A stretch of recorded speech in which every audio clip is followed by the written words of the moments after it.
You are live. It hasn't gotten old yet. That is how we start the show. You are live. We have a new segment. I conjured this up with all of my brain cells, my gripe of the day. And my gripe of the day actually could be, well, today's gripe of the day could actually be my gripe of the day every single day of the year, because my gripe of the day today is that the world can condemn Israel and still not control the levers. The graphic that I put up here, it's disgusting. It's condemning an entire nation. Lie, kill, cheat, rape, steal, cry. Of course, you can count the 6 points. There are some theories out there that they are satanic, but how can you not say that they are satanic? The issue that I have with Israel, and of course, you have to parse the people from the leadership. But the issue that I have from Israel is that we understand that there is something awry. We understand that there is something truly wrong in our world today. If one country dropped a nuclear bomb or launched a nuclear weapon today in 2026, I think all eyes would look at that country and say, you are abhorrently wrong. There's a line here. And if we must answer, it would be wrong. Now, of course, Israel's using chemical weapons in Syria, in Lebanon. There's been reports that it's been in Jordan. They are trying to make a greater Israel, right? Their actions tell you so. I don't want to hear about a conspiracy here. It has nothing to do with that. And of course, we get conspiratorial sometimes, right? Because anything that sounds like it's not mainstream, it's not what the authorities tell you, it's conspiratorial, right? But what is Israel trying to do here? Look at the land that they've taken, the wars that they've started, the atrocities that they've committed. And we boil this all down to Zionism. Guess what? That is not enough. It's not enough. I'm talking about this subject not only because it hurts me, it bothers me.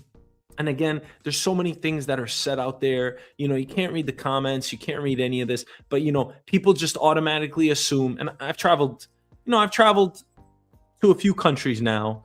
People automatically assume, on the show that because I have a beard, I am Muslim. Let me tell you something. I was born Christian. I am happy to be a Coptic Orthodox Christian. I absolutely love God. I absolutely love Jesus. I pray every single morning and night. My best friend is Muslim.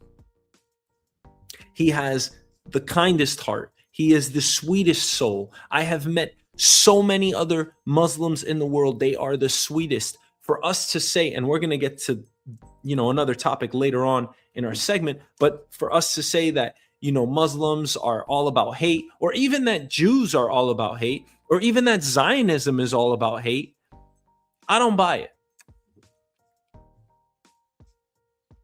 But this is beyond rhetoric. I'm fed up. Who's not fed up? I'm not fed up on May 23rd, 2026. I've been fed up for years.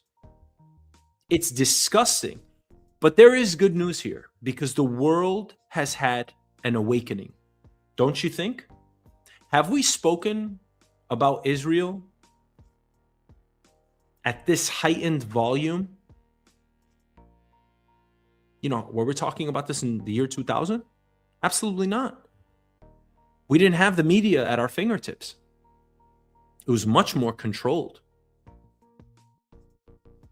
Now, there are people that say that what Hamas did in 2023 was worth the lives. It was worth the victims.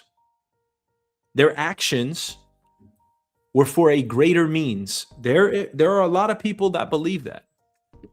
Because now, what is the result of their actions in 2023? Of course, there was repression, there was oppression. Israel has been Gaza and Palestine has been going through this since what, 1947? They have had their sovereignty ripped from their hands. And what's occurring today? It's disgusting. What is occurring today? You have the strongest nation in the world supporting an absolutely evil one. Israel is absolutely evil in what they do. This is not conjecture. This is objective. At this point, this is fact. How many stories do we need to hear? How many journalists have been killed? The college students around the United States and around the world that have been repressed, their voices have been silenced.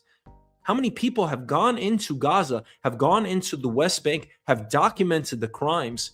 And yet what you hear, the rhetoric that you hear from Israel, and I know that this is not only a government campaign, they have also propagandized their people. There are many Israelis, we have to assume, and this is proven already, right? There's a bunch of media out there. There are a bunch of Israelis that believe that Palestinians, Muslims are absolutely evil and they are a threat to their way of life. The government, however, is the one that's probably putting out most of the material, right? Like Russia did with our campaign, election interference here in the United States. You would expect the same thing. Israel is going to make sure that the optics and their publicity is managed in the best way possible. That's what every country is trying to do, right? They are trying to further their progression, their economies, their countries overall. And it's usually, right, the imperialist mindset would be that it's usually at the cost of someone else. In this case, they are attacking Palestinians with reckless abandon. But let's get back to the premise here, because I don't even think I mentioned it yet, and I'm sorry. The premise is that the world knows that Israel is wrong. That is objective. I will argue that to the cows come home. I don't give a damn who it is. It could be 1,000 Israelis in front of me. It could be 1,000 non-Israelis in front of me. It doesn't matter what crime was committed in 2023. It doesn't matter what has happened up to this point. This is wrong. Full stop. There needs nothing else to be said.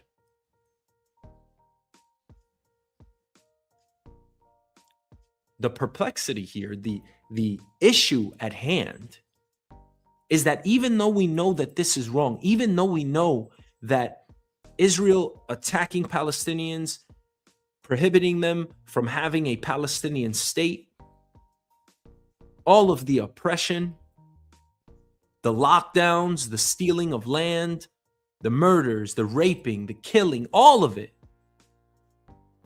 The United States and the lobbying, the United States power and support into Israel, for Israel, through Israel as a proxy.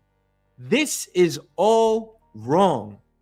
This is all wrong. This aspect of our society, of our world, needs to crumble to the ground. It needs to disappear. It is wrong. I'd like to hear the arguments. Of course, people are going to say this is for the beneficence of humanity, right? We can't have a Palestinian state over there because there's too much Muslim control in the region. We need a greater Israel, whatever it is. You could go the conspiratorial route and you could say that since there are Jewish people that are for Israel in the US government, that's why we support Israel. That's really not that conspiratorial, right? Look, I don't want to get there's a line here, right? And I'm certainly not racist. And even if a racist thought pops through your head, you have to suppress it because it's wrong, right? You shouldn't just hate someone because of the color of their skin, their age, how they look, what they're wearing, their intelligence, anything. You shouldn't hate, period, right? If you truly believe in God, you shouldn't hate, period. And instinctively, I do believe we love. We don't hate each other. We don't hate people, right? That's why we have civility in our society today. However, it's difficult not to call out the fact that, like, let me give you a hypothesis here. First of all, I hate this. I hate all of it. Everyone that's involved, everyone that is perpetuating this, I hate. So I don't give a damn, I don't care about saying that. I hate this. This is disgusting. It is an abomination. It is the worst thing that the human race is producing, is the allowance of this to persist. It is outrageous. And, our taxpayer dollars, really, guys, like, I speak about this so much now, like doing the show, that, like, I actually think about tangibly our money. And I'm like, damn, man, like, our money really is going to that. Because, again, it sounds so remote an idea. It's like, oh, yeah, taxpayer dollars. Yeah, you should care about it. No, like, you really, like, yo, it's your money. This is where your money goes. It goes to weapons. It goes to countries like this. How many times are we going to say, right? And I'm going to come back to this point about our government, but how many times we're going to say, if our government didn't support Israel, would there be an Israel? No. If our government didn't even exist, if the United States didn't exist, there probably wouldn't be an Israel. Right? There's just some laws of deduction here, right? I mean, I'm just trying to do simple math here. So why the hell does the United States support Israel? Even as if Israel was committing these atrocities, let them do it by their lonesome. Even if our disposition remained, like with China, strategic ambiguity. Or historically, the United States has been isolationist, right? We keep quiet, we don't interfere. The world has its problems, let them solve it and hash it out on their own. Even if that was our disposition on foreign policy, that would be okay. But I want to, coming back to this hate idea, I don't want to use that word. And remember, we can't really hate all of Israel. It doesn't make sense. There are a lot of activists in Israel. And they get burned, they get tortured. Their reputations are ruined. I'm sure people wouldn't hire them. Oh man, these guys are really going through it. They're making a sacrifice because they look at Palestinians as being their brothers, because we are all human. What a disgusting trait. What a disgusting characteristic. I'm going to put two things out there. Man, this is such a long topic, but I want to put two things out there. What do you think God thinks of us? Animals. I have read the Bible. The Bible's not all, peaches and roses. I've read the Bible, and I'm still reading the Bible. Even the Quran. You think, and with all of like the violence and everything that happened in the Old Testament, considering all of that, hellfire and brimstone, considering everything that happened in the Bible, all of the violence and the tumult and the punishment that God made us take as penance, right? Because we were bad. We were not living in honor to God, right? So what did he do? He punished us. With all of that in consideration, how do you think God is looking at this situation? Oh man, he would spit on us. He would be disgusted, would he not? He would say, what are you guys doing? This is disgusting. And Jewish people and Israelis in the region, they believe in this, right? They believe in God. Your God, my God, it doesn't matter. The majority of us are facing east. I don't care if you're Muslim, Catholic, Christian, Protestant, Jewish, it doesn't matter. The majority of us are facing east. The majority of us live in a God, believe in a God. So how could you possibly justify your actions by God? And even if there was retaliation after 2023, right? And there's a famous quote in a famous saying by Israelis, which is never again, right? Never again. They never want to go through the Holocaust again. Guess what? Even the Holocaust, people are starting to deny the Holocaust. Why? I think not because they don't believe it. I think because they're just fed up with Israel. They're just fed up. So at this point, anything that supports Israel, anything that supports their narrative, it's like, you know what? Screw this. I'm like at that point. I'm not a Holocaust denier, but I'm at that point. I don't want to give these guys an inch. They've already taken so much. They've destroyed lives. They've destroyed an entire civilization. They're preventing an entire group of people. We're talking about millions of people from being able to live. For what? And of course, you can't just accost the country Israel. You must accost the United States by mere association itself. Is it fair? Of course it's not fair. That's why we're talking about this topic. That's why we have to talk about this every single day. I'm about to show you a video here, which is absolutely reprehensible. It is so disgusting. And if you are a dog lover like myself, I can't show you other wild images because, you know, I know it'll just be taken down right away. But I mean, how many images must we see? Literally everything is being documented.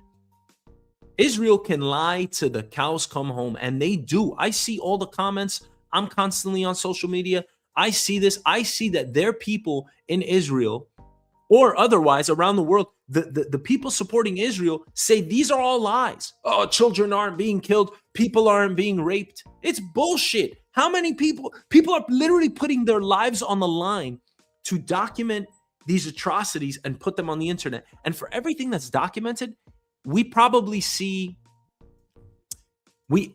I would just go on a limb here and say we probably see less than 1% of what's happening in Gaza, if you even see it. Like, if you even see it. First of all, somebody has to be there. Second of all, someone would even have to record it. Third, someone would have to live and be able to post it. Are you kidding me? We don't see shit. Fourth, what about all of us that are watching basketball or out living our own lives like we should, right? I'm not blaming you for living your own life. And there's fatigue that's settled in here. The last major attack from, by the Palestinians or by, I can't just say the Palestinians, but by Hamas was 2023. So for 3 years now, right, 2.5 years, it's been a constant assault and bombardment one way here. That's why we're saying enough. That's why the world is saying enough. And that's why fatigue has settled in. The second idea is whether you believe in aliens or not. If aliens were up there, right, and aliens were looking at us. So one thing is God, right? If God was looking at us, I totally believe he's looking at us and he's saying, disgusting criminals, vile people. This is what I created. And of course, God knows everything, right? Omnipotent, omniscient, omnipresent. I don't deny that. I know he's looking at us and saying, disgusting animals, you animals. I created you and you are animals. What's happening in the Middle East is so vile. I just run out of adjectives to describe it. And it's sad because we're not going through it and it's so remote. It's so far from us. Well, what do you think aliens are saying? What do you think aliens would say if they were looking at our civilization on Earth? They'd probably look at us and say, wow, you've created all these systems, all these structures, communism, capitalism, democracy, whatever. Socialism, progressivism, you created all this stuff. All you've done is divide yourselves. What has that done for you? Clearly, we see you, right? Because we're aliens.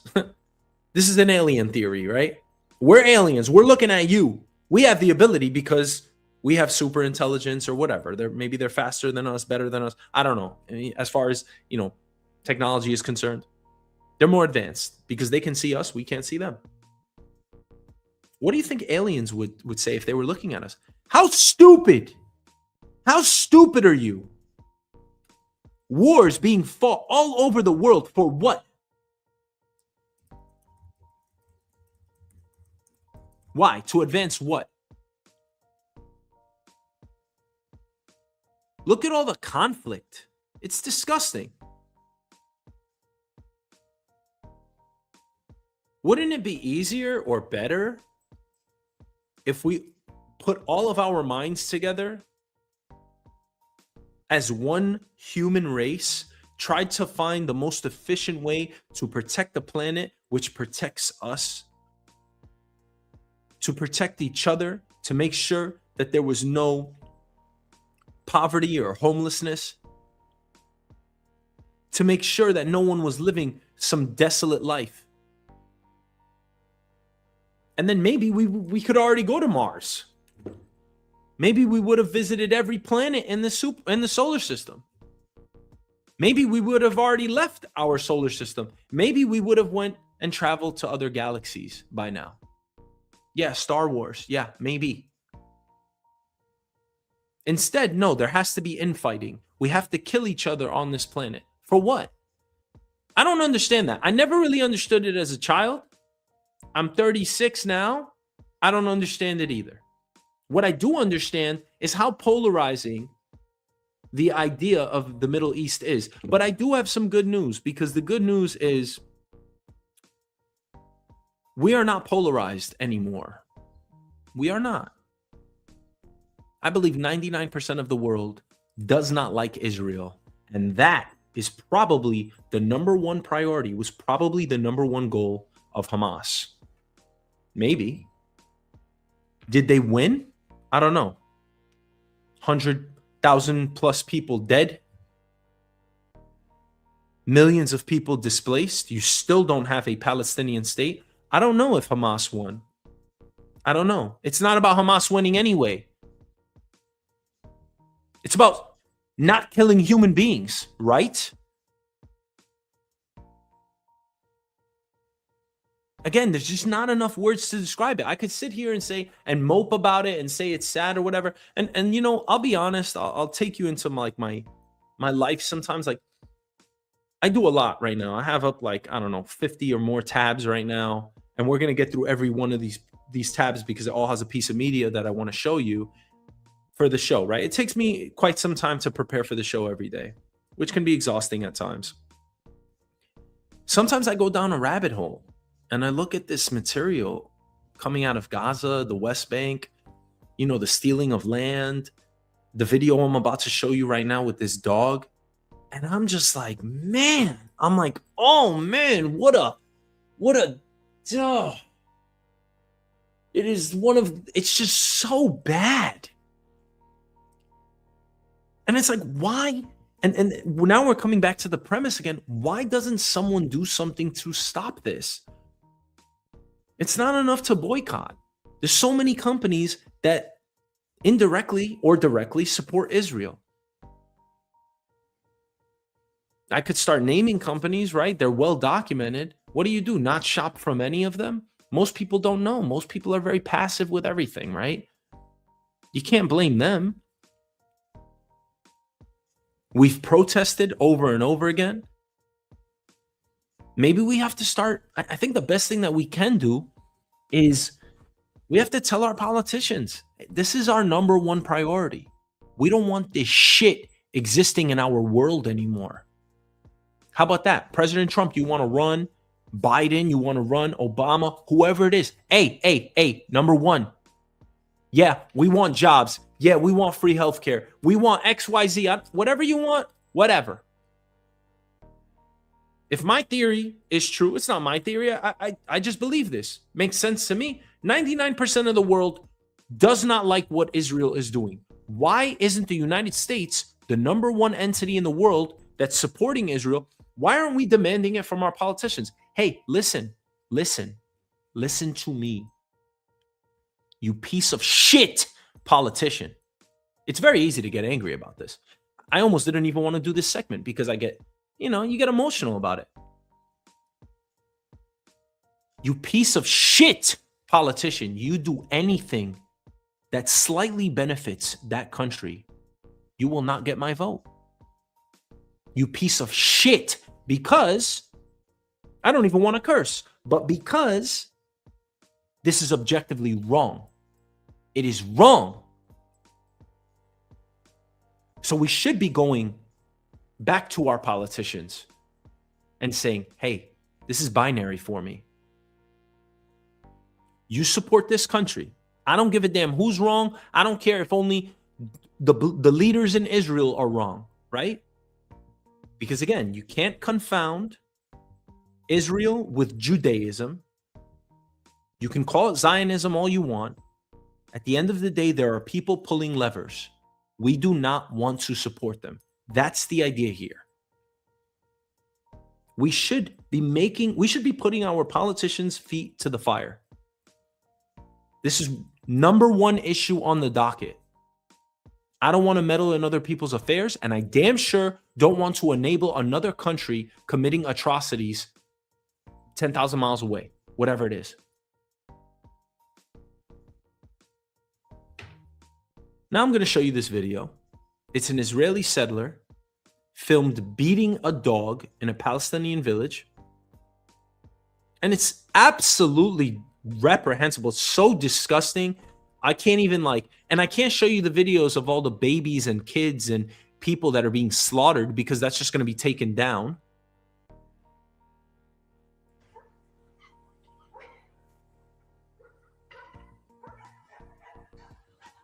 Literally just beating the dog senseless, right on the head. Beating the dog senseless for what? And the family is watching.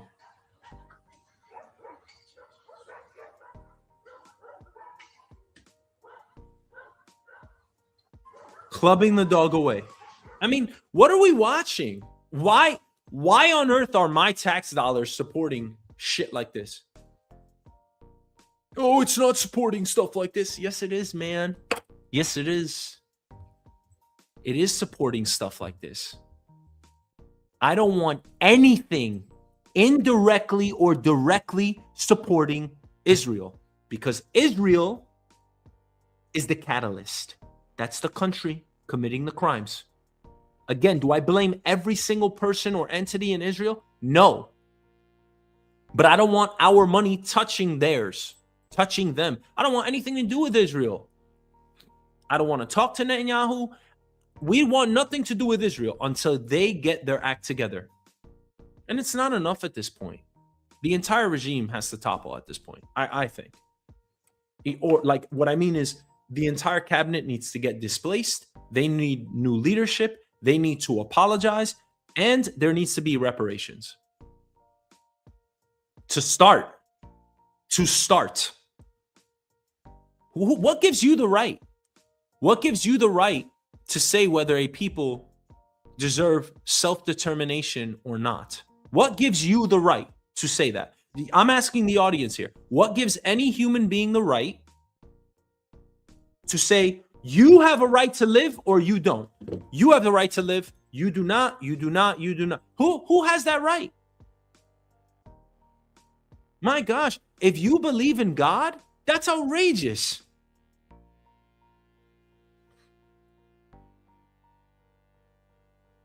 So it's not just what Israel is doing. It's that the world condemns the actions. We protest, we document, we vote against it, and still we cannot move the machine. Because when you strip this down, the public has anger, but the governments have the weapons, the money, the vetoes. They are the ones that hold the power. That's the imbalance that pisses us off. And kudos, a round of applause for the rest of human history to the college students, to everyone that organized around the United States. You want to say that it was anti-Semitic? What the hell was anti-Semitic about those college protests? What? What was anti-Semitic? That's what you say so you can justify getting them out of the media. What the hell was anti-Semitic? I can't even. That was one of the most disgusting things I've seen in modern day history. It's as bad as Tiananmen Square in China. All of these students were censured, expelled, suspended. Their reputations were challenged, undermined. Why? Because they're fighting for people that shouldn't continually be oppressed. They're the ones that have balls, don't they?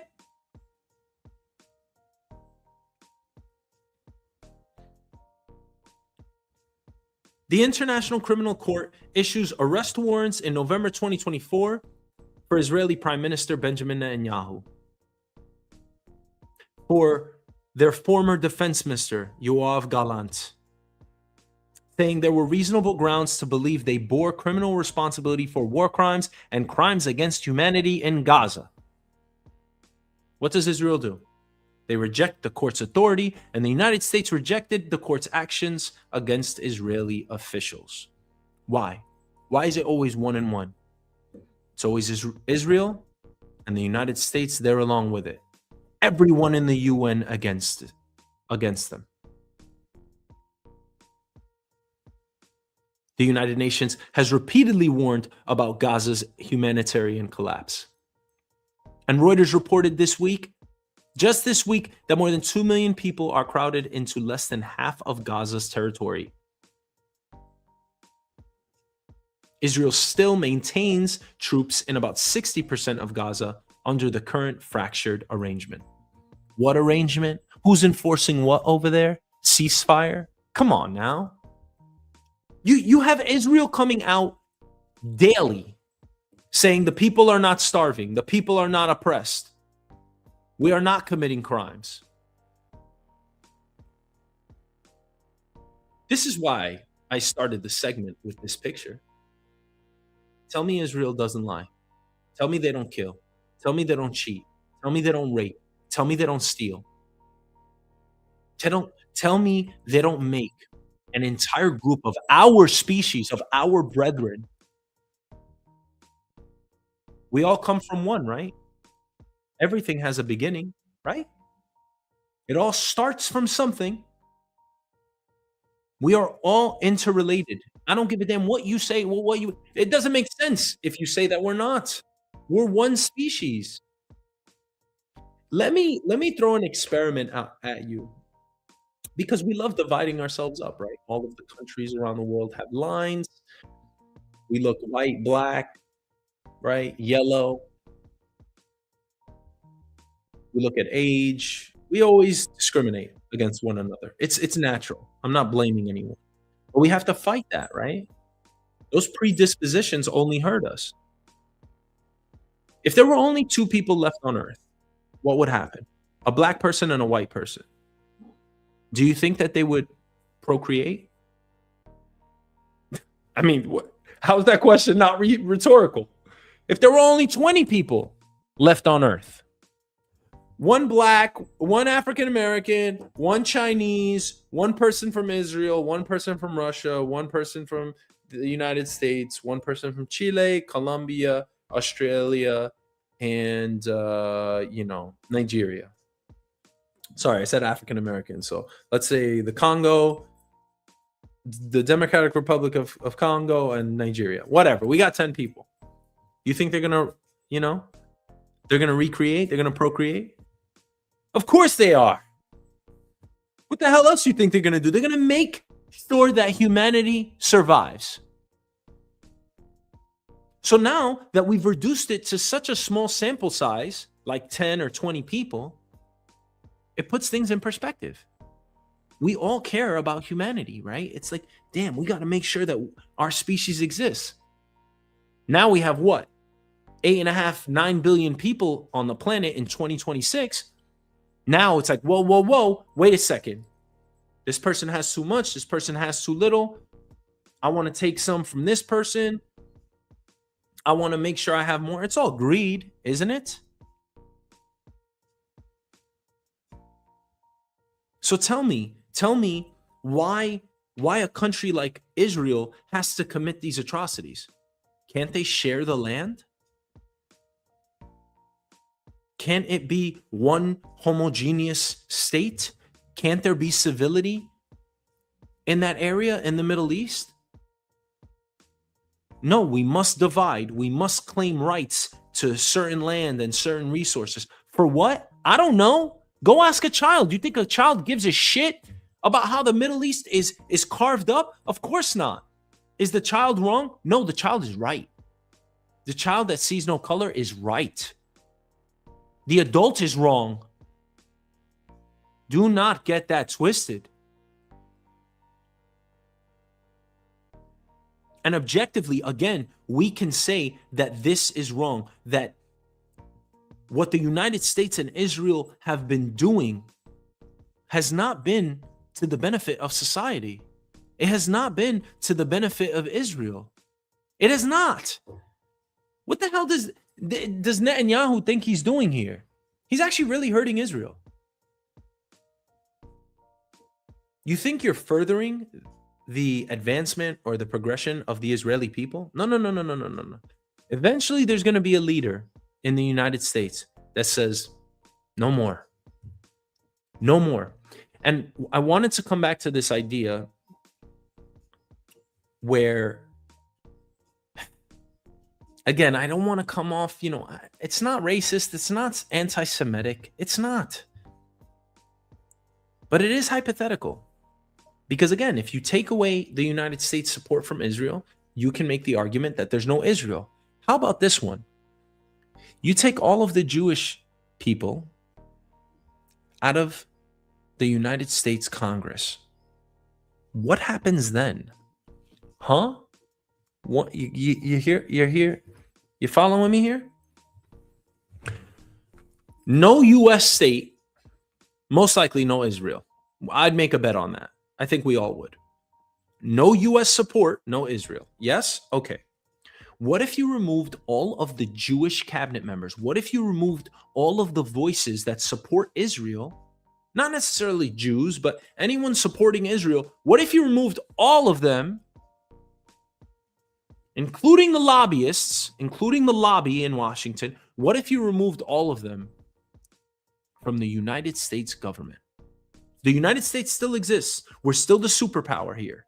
This is real, right? I mean, it's a little far-fetched, right? But let's just put it out there. What if you remove them from the United States government? What do you think would happen then? Oh, man, I want to answer this question. I'm foaming at the mouth. Of course, there would be no Israel because Israel would not get support in the form of weapons and money. There would be no lobby. We would not support them. They would not support us. Israel would be on an island, both a literal and a figurative one. They would be on an island. And what would happen? Oh, man. Woo. Let me tell you something, okay? I come from an Arab nation. I'm born and raised in New York over here, but my family is Egyptian. There are 23 Arab nations. Don't you think they might get together because they might feel a little bit more emboldened and say, I'm kind of tired of, this Jewish diaspora kicking everybody around in this region. Greater Israel? What? They want to take over parts of Syria, Jordan, Egypt, I believe Lebanon. You think a Greater Israel project would even be a thing if the United States wasn't supporting Israel? Hell to the no. We're just talking about percentages here right now. They already control the West Bank. They already control Gaza. These are facts. Why are we allowing this to happen? The picture that we have displayed up here right now is what? It's devilish. It's satanic. It is Netanyahu, the leader of Israel, and Donald Trump, the leader of the United States, shaking hands about what? I agree with the atrocities that you're committing. That's what they're saying. But what if the people in the United States actually do something? What if we challenge our politicians and we say, listen up, man. You vote in any which way to benefit Israel, you will not have my vote. And by the way, if my theory holds true that 99% of the world actually hates what Israel is doing, why the hell are we even voting for these politicians to begin with? My number one priority, one of my main priorities, but honestly, my number one priority going forward, before I vote for anyone going forward, hey, what are you doing? Are you supporting Israel? Like giving them money or whatever? And by the way, if you don't answer that question, I'm going to assume that you are. Just like in blackjack, you have to assume there's a 10, right? That the dealer's holding a 10. Yeah, I'm going to assume that you're going to be supporting Israel. Why? That's the default, isn't it? You must support Israel. There's so much money. Israel is one of the richest nations in the world. They support us. We support them. I don't like that relationship. And that's why what I'm saying is like Netanyahu, a lot of this shit is counterproductive. They can easily, I think easily, you can always make two sides happy. Let me ask you something. Do things always have to go nuclear? Think about any situation you've ever had with your neighbor or a friend or anything. Could people usually settle their differences? Yeah, you just need a couple of reasonable minds together, right? It happens to me all the time. I'm a landlord. You know, I've had many issues in my life. I never go to court. Never. Shit happens, right? I've been sued for dumb shit, you know, but I never go to court. Never. And I always make things right. Always. If I owe you $800, I'm going to give you $1,000 just to make things right, just to make sure that I smooth things over. The whole world is asking the same question. Do you think we're stupid? Well, we don't know enough. We're not privy to what's going on here. We have enough information. Why can't Palestine exist in the West Bank and exist in Gaza? They have a right to their land. Anybody, including Israelis, has to ask them for permission to live in their land. They should have their own passport. They should have their own government. They should have elections. They should have whatever the hell they want. Let them have that. Let there be no oppression. Let there be no lockdowns and imprisonment. There's a ton of imprisonment. You know, before 2023, a lot of people like to look at that as being this entire saga. This is but one chapter in the, 1,000-year history in that area, right? It's been thousands of years that there's been conflict in that area, right?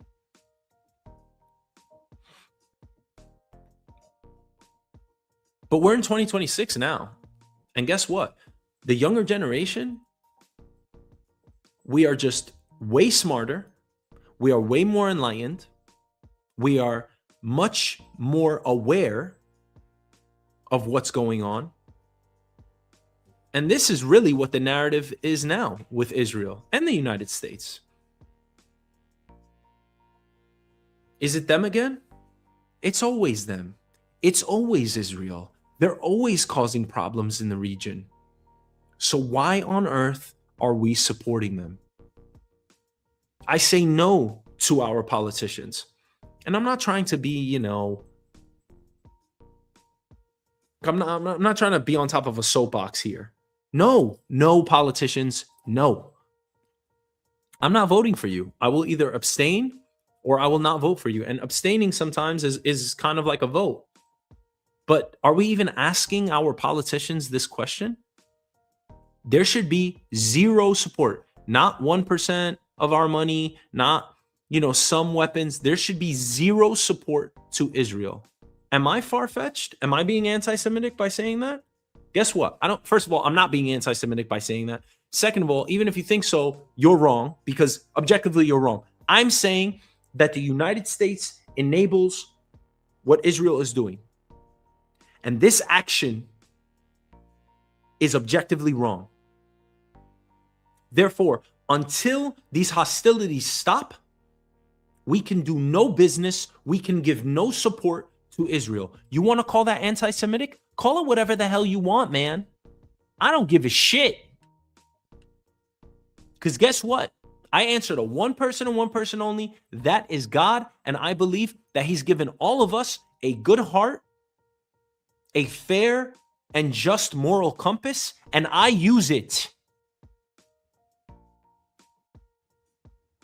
You want to sit out there, and project this propaganda that all of the videos, all of the documented atrocities are lies, are embellished? I don't believe that for 1 second.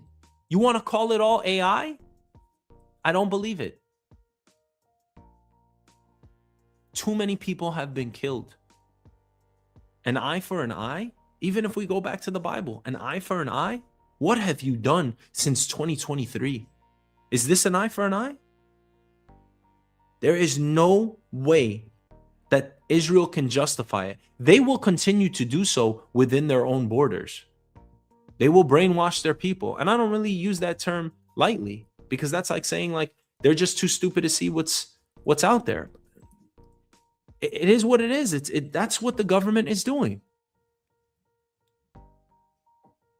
But we have an answer. We have weapons. And our strongest, our fiercest weapon is our voice. So not only do we need to continue to raise awareness about Gaza, about the plight of the Palestinian people, but we need to vote accordingly. We need to make sure that our politicians are not in any way, shape, or form supporting any type of agenda for Israel.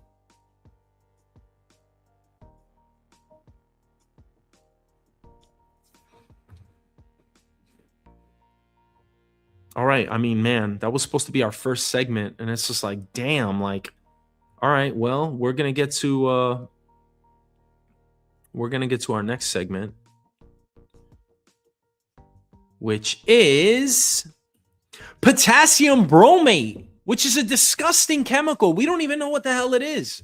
Bromated flour. It's supposed to make our bread more chewy. And guess what? It's banned all over the world. We've done videos on this in the past. This is why we can't eat bread in this country, because this is actually a carcinogen. Carcinogens, okay? Evil, disgusting, vile, bad chemicals that alter your physical chemistry that you get mainly from inhaling carbon dioxide or smoking. Caddy Hobo's desk would ban a chemical in flour that's been used in pizzerias and bakeries for years. Connoisseurs are concerned that removing the compound could forever change New York's famous chew, but some health experts argue it is long overdue. Joining us this morning is Dr. Mark Hyman, a CBS News contributor, physician, podcast host, and author. So help us understand the health concerns about this ingredient, which is called potassium bromate for us, and why it's so common here in New York and elsewhere. And I take a potassium supplement. Potassium is another problem. Potassium bromate is a dough conditioner. Invented in the 40s. Pizza and bagels in New York before the 40s had no potassium bromate. Right. It makes it more stable, easier to use, and it's sort of an industrial product that's in our food. The problem is it's banned in most other countries, Canada, UK, China, Nigeria. Yeah. Why not the United States? Right. And I think why not? I think the concerns about it is that it shows that it has carcinogenic potential. The International Research Agency on Cancer rates it as a carcinogen, a possible carcinogen. It can cause kidney cancer. It has reproductive effects on the eggs. It causes oxidative damage. In other words, it can damage DNA. There's real concerns about it. And I think, in most other countries, they follow what's called the precautionary principle. The ingredient is proven guilty before it's accepted to be innocent. Here, we have to let something in food supply. It's innocent until proven guilty. It shouldn't be that way. We should be protecting our citizens. It shouldn't be that way. We should be protecting our citizens. This is terrible. Listen, guys, let me start off with this.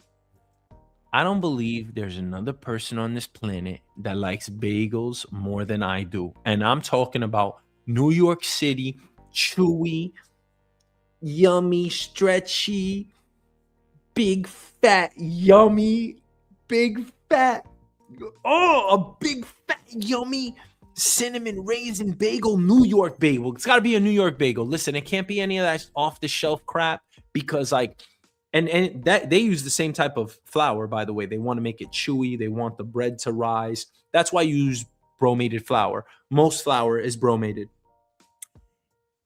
And New York lawmakers passed a bill banning this chemical, right? This ingredient, which is potassium bromate.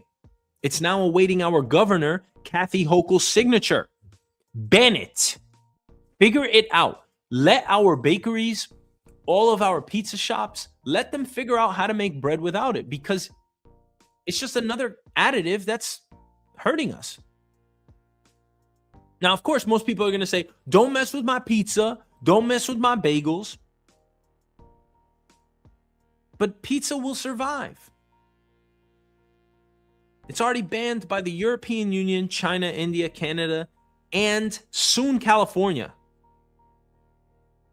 It's still allowed in New York. For what? Why isn't it banned federally? Again, now we have to juxtapose allowing the ingredient and who's making the money, baby. Who's making the money? Right? You can make the same argument with weed, alcohol, whatever else you want to call it, but who is making the money here, guys? Because that's why it's not banned. You telling me like half the world's population, literally half the world's population does not allow this. You know what? You guys talk a lot of shit. Not you guys. I'm not going to put this on the audience, but how many videos do we see about India being dirty, being, with the songs like, oh, the street food, how many times do we do that? India banned potassium bromate. What are we doing here in the United States? It's got to come down to money, right? I mean, what the hell is Governor Kathy Hochul waiting for? It's been a couple of weeks that this law was passed. The additive is used because it strengthens dough, it helps it rise, it improves the structure, and it reduces rest time.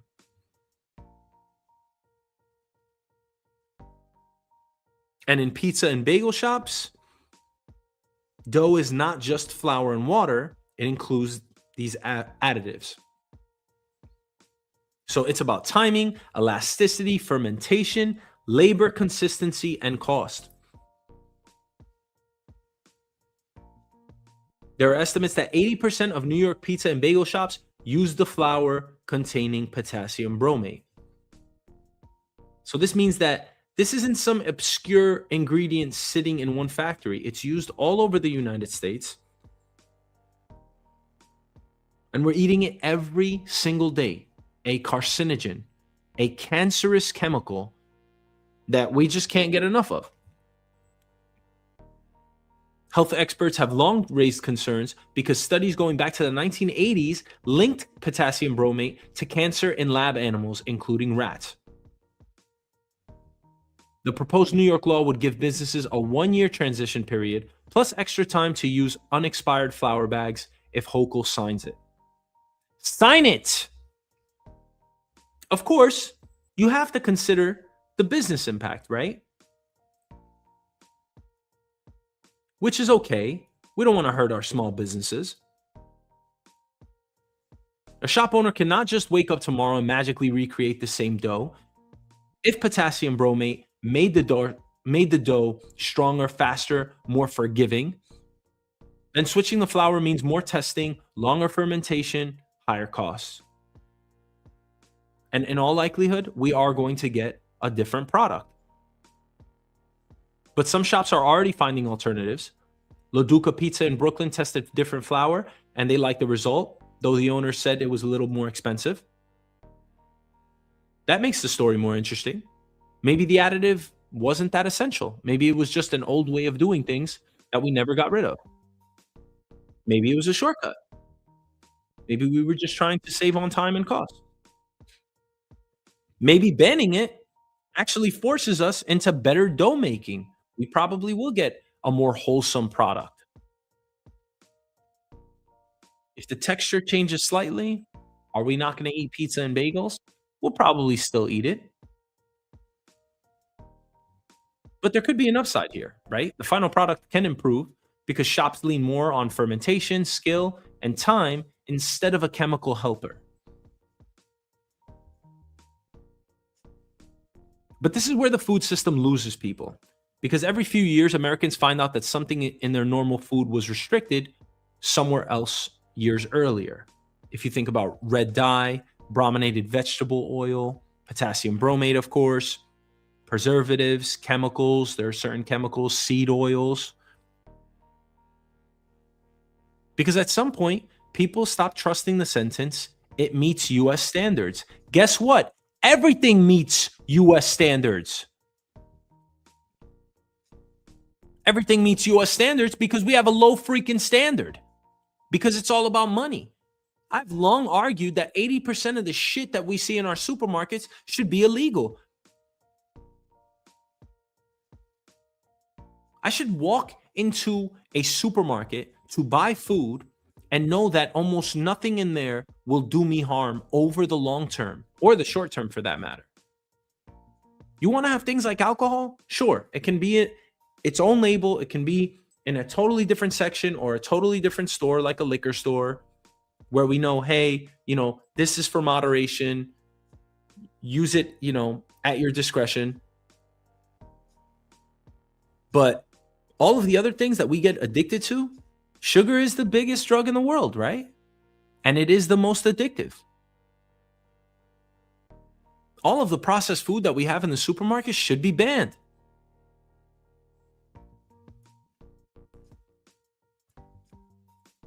If Europe, Canada, China, India, California have all moved away from this additive, why is New York waiting this long to ban it?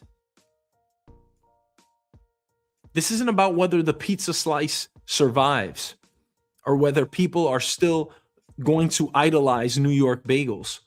The slice will survive. Bagels will still be good. Why is this shortcut? Why has it been allowed for so long when the concern was not new? Again, this makes you look at the FDA, the Food and Drug Administration. It makes you look at big government and say, what the hell are you guys doing? I thought this is why we had these government agencies, to protect us. I don't know what the hell these chemicals do, but I assume that when I walk in a supermarket, the food in there is not going to kill me. So get potassium bromate out of New York, get it out of the United States, get all this garbage processed food out of our lives. Because if it's not here, if it's not available or accessible, I won't eat it. Most of us won't because we can't. Do the right thing, make us live longer. That's what governments are for, right? That's what leadership is for. But no, it always comes down to money. Okay, next topic.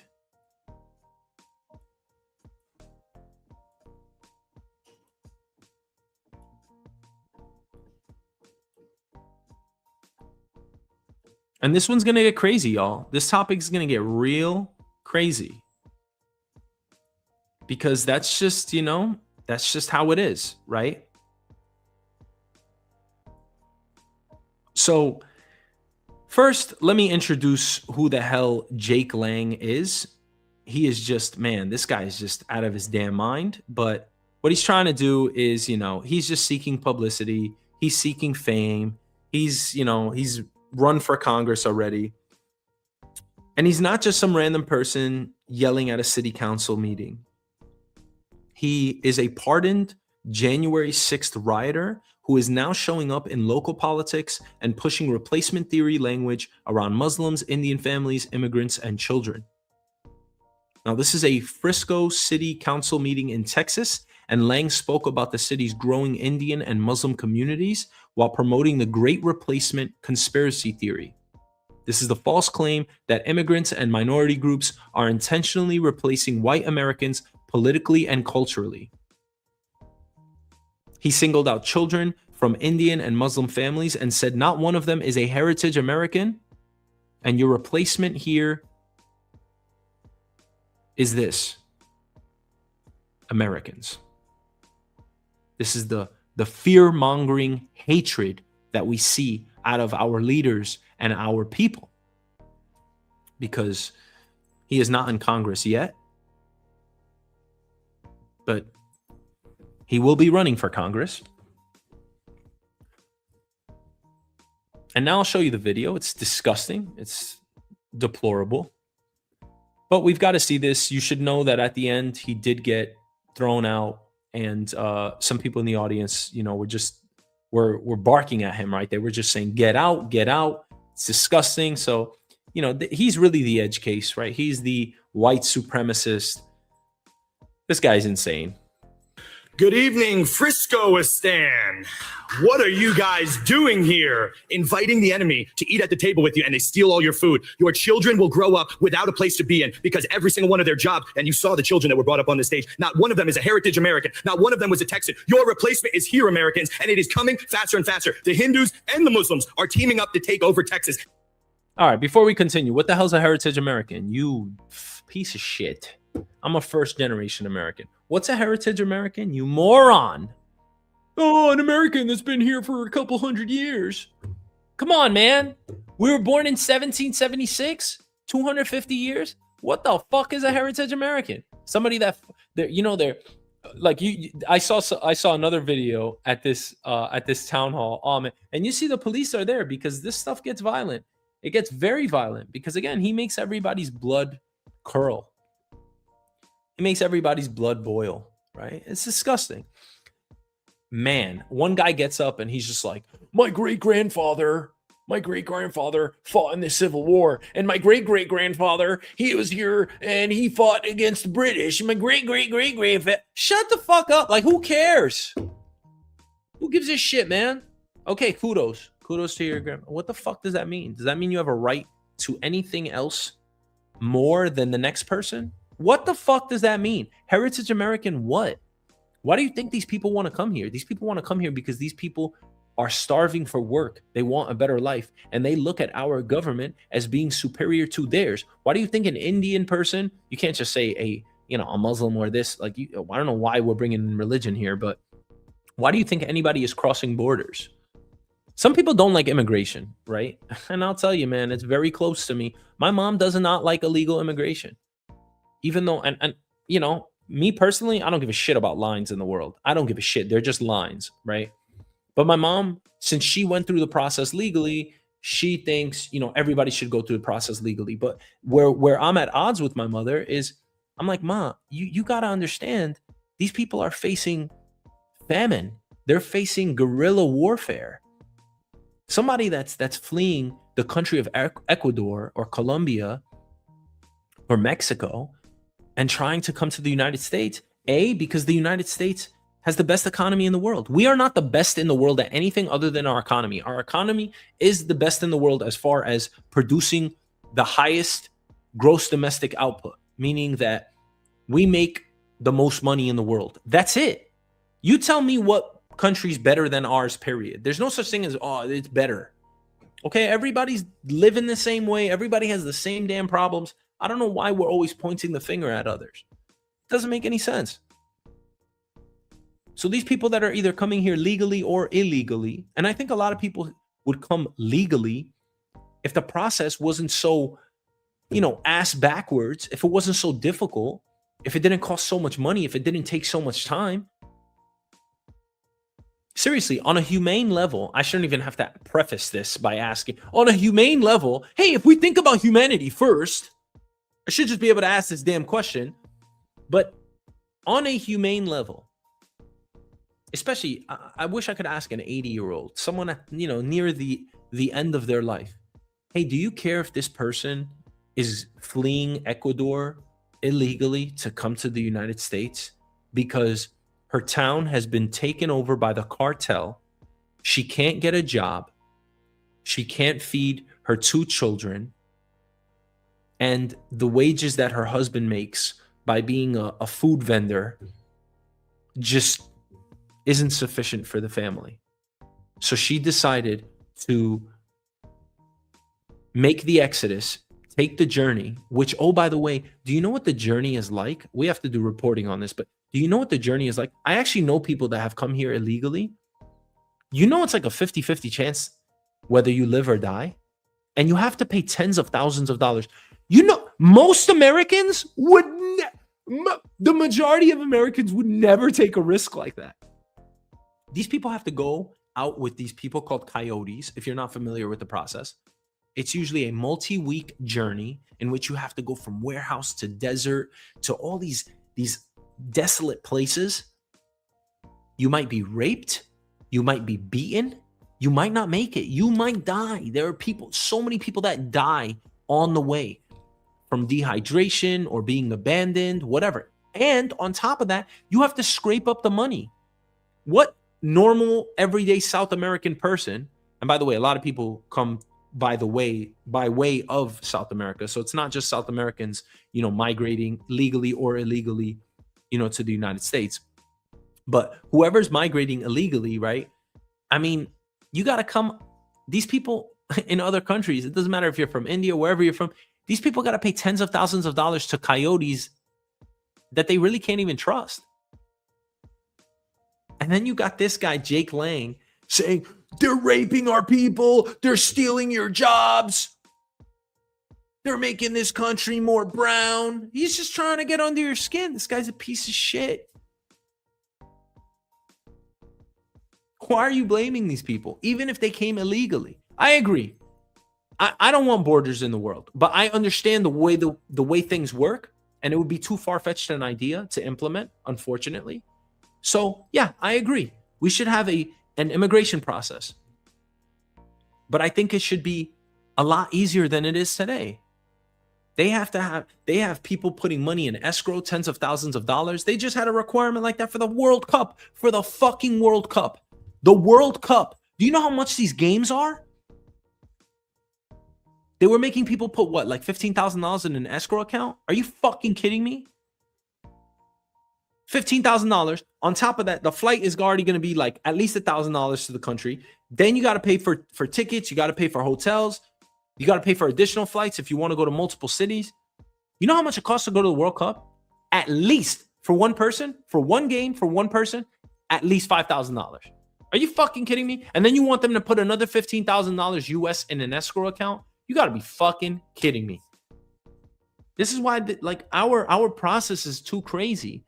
And why wouldn't you want these people? These people are extremely hard workers. Immigration is a beautiful thing. That's why America is, if you want to say additionally to our economy, why we're the greatest country in the world, it's because we're so diverse. There's no other reason.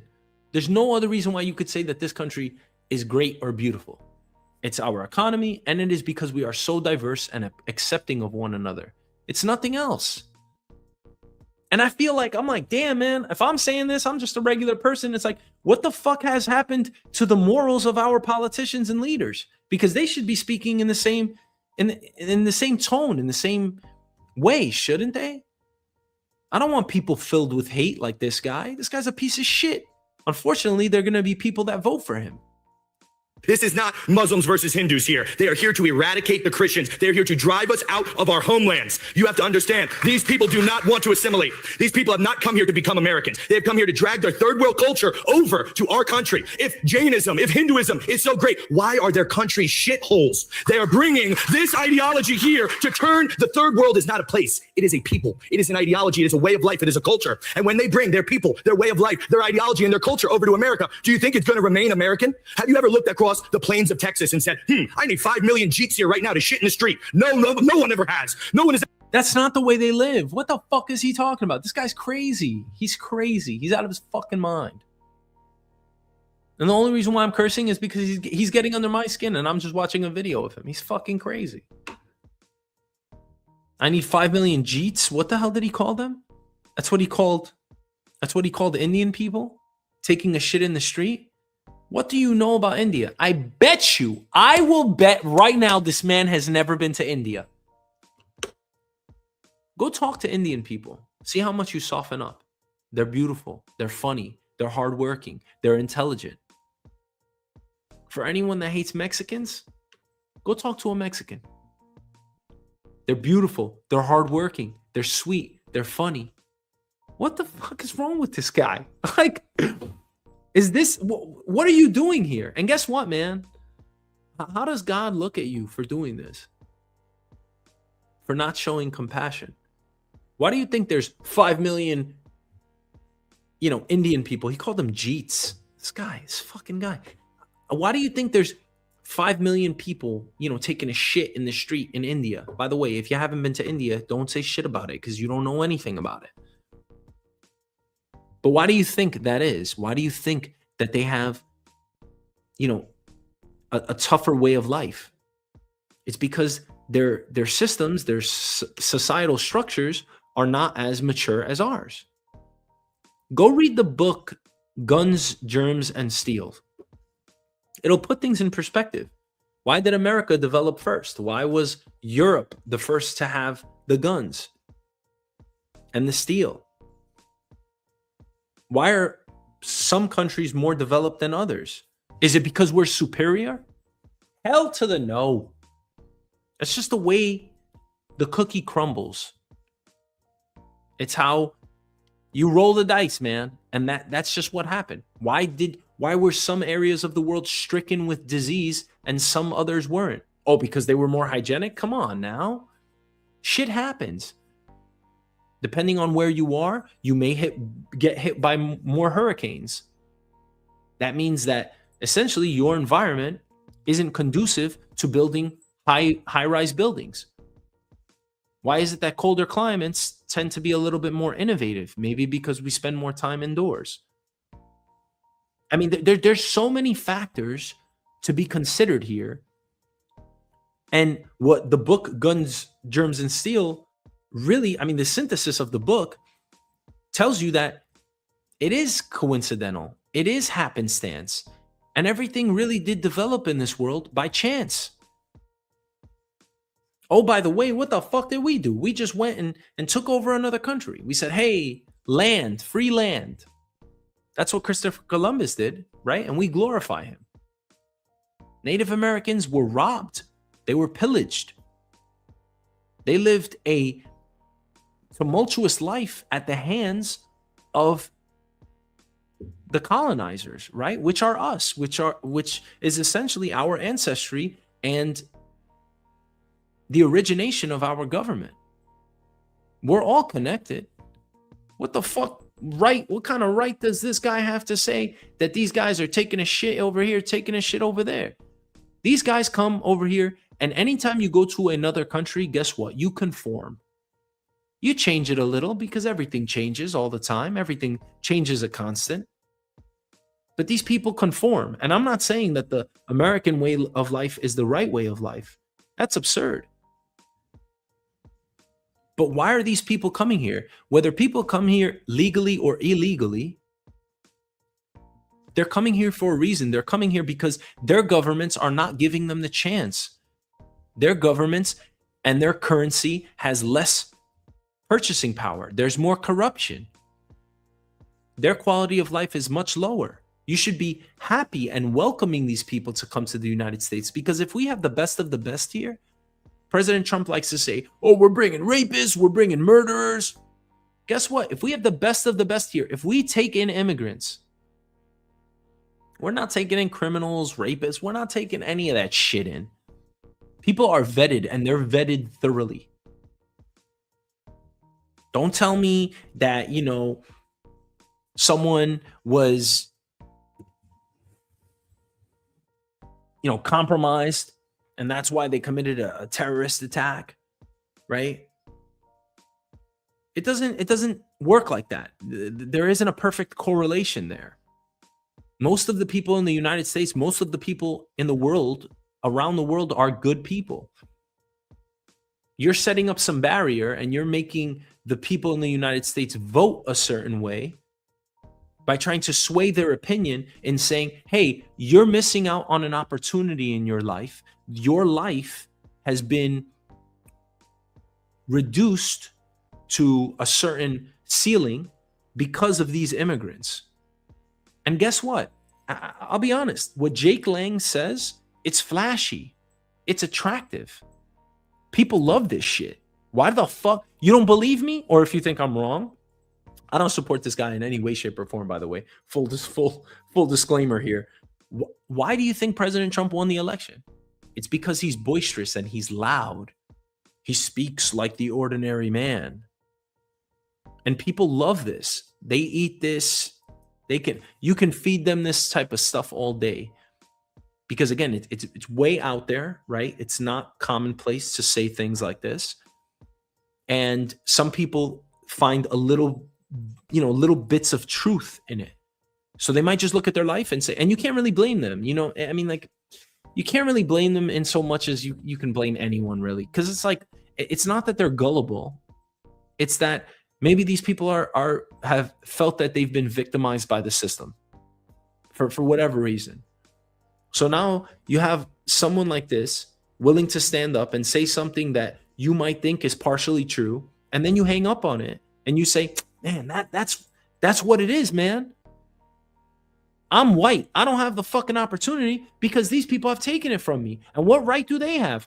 I was originated here. My grandfather lived, my father and grandfather and great-grandfather and great-great-grandfather have lived here. They built this country. You see how you can build a narrative fairly easily?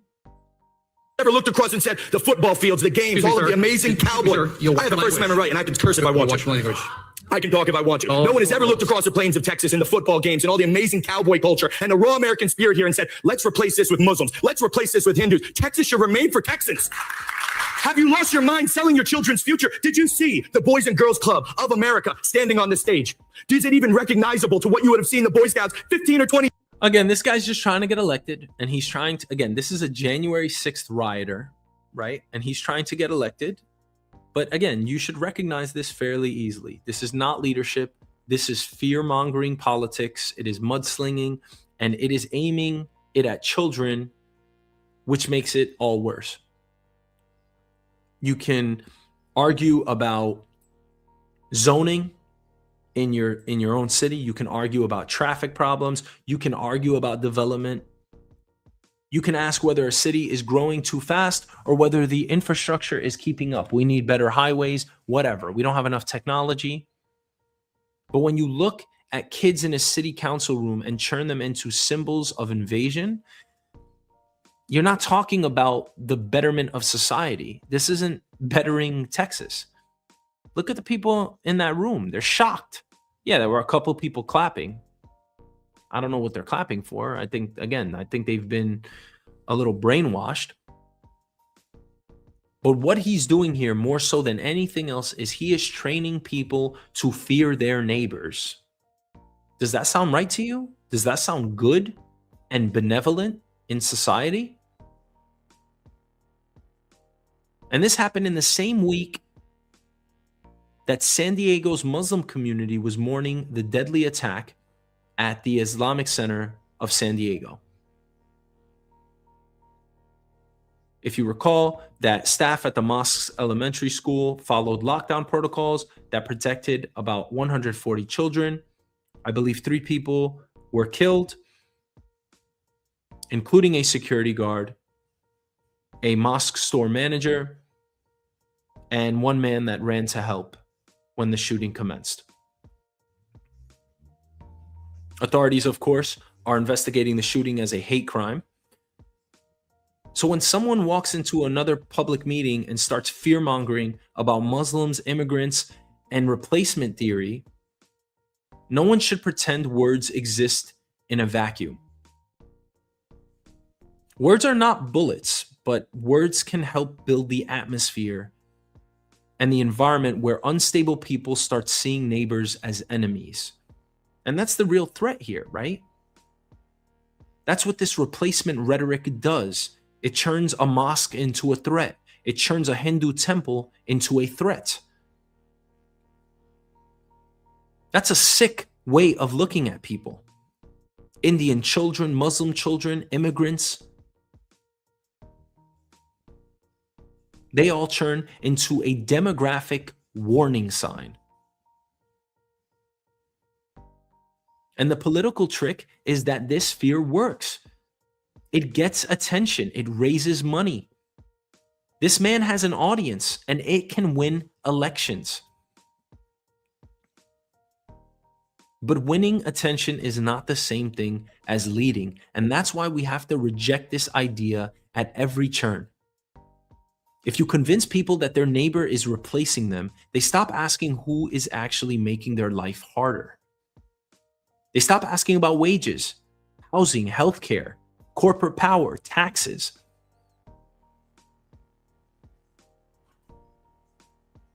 They don't worry anymore about unaffordability. Instead, they look at the kid in the council room and think that him, they are the problem. And that is not strength, that is poison. This man should be silenced. I believe in freedom of speech. That's why I have the show. And I'm extremely happy that our American government enables me to be able to speak freely and have conversations. But this is hate speech.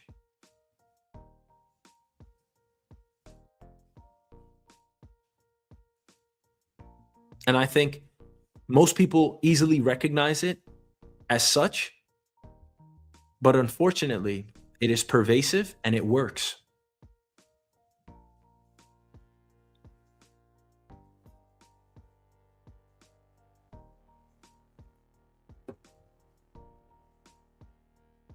I guess I'll go back to the saying that I learned in kindergarten. Treat others as you would like to be treated. And I'm not sure where Jake Lang went astray. Okay. Next topic. Man, I got to get a better transition. In other news, I got to get a better transition. Let's just start this off with a video. Yeah, when will the United States do it? I do believe I'll be having the honor of taking Cuba. I think I could do anything I want with it. You want to know the truth? Cuba's finished. They have a bad regime. They have very bad and corrupt leadership. And it may be a friendly takeover. It may not be a friendly takeover. It wouldn't matter. Cuba's a failed nation. Cuba also wants to make a deal. And I think we will pretty soon, or either make a deal or do whatever we have to do. And so we're talking to Cuba, but we're going to do Iran before Cuba. We're going to do Iran. Yeah, whatever. We're going to take over Cuba. Trump has said repeatedly, Cuba is next. What exactly is the plan? Well, when Trump says Cuba may be next, it's not just campaign language. That is a threat with history behind it. Because after Venezuela, after Iran, after months of military pressure across the region, people should not brush this off as just Trump talking. No, this man knows what he is doing. He is not stupid, but he is certainly lethal and a detriment to the world. It is not fair.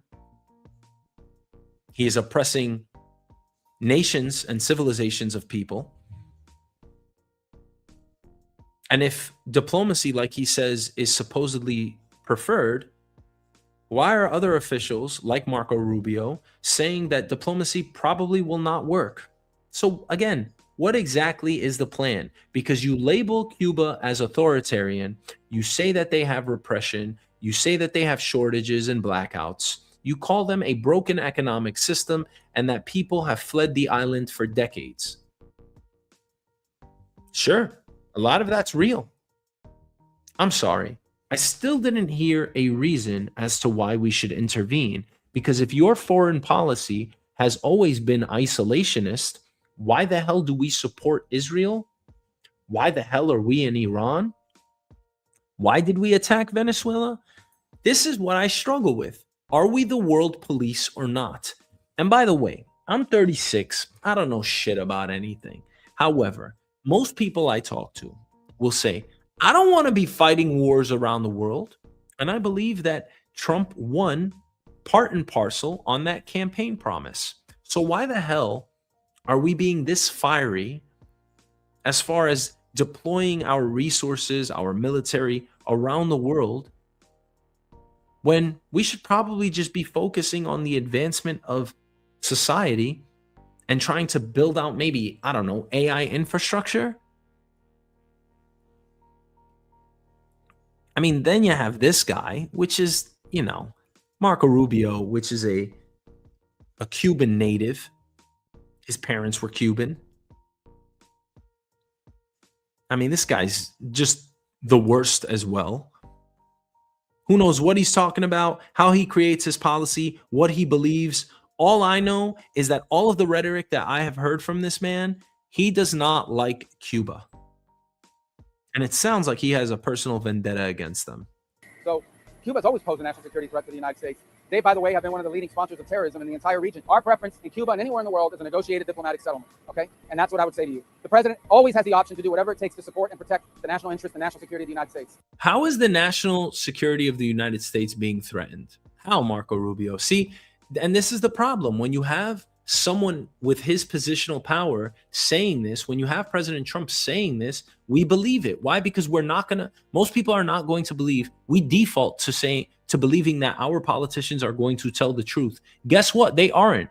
When the hell has Cuba posed a national security threat? When? The Cuban Missile Crisis? That's the only time that I know in history. Maybe I'm wrong. But let me ask you this. In the last 25 years, have you felt threatened by Cuba? I haven't.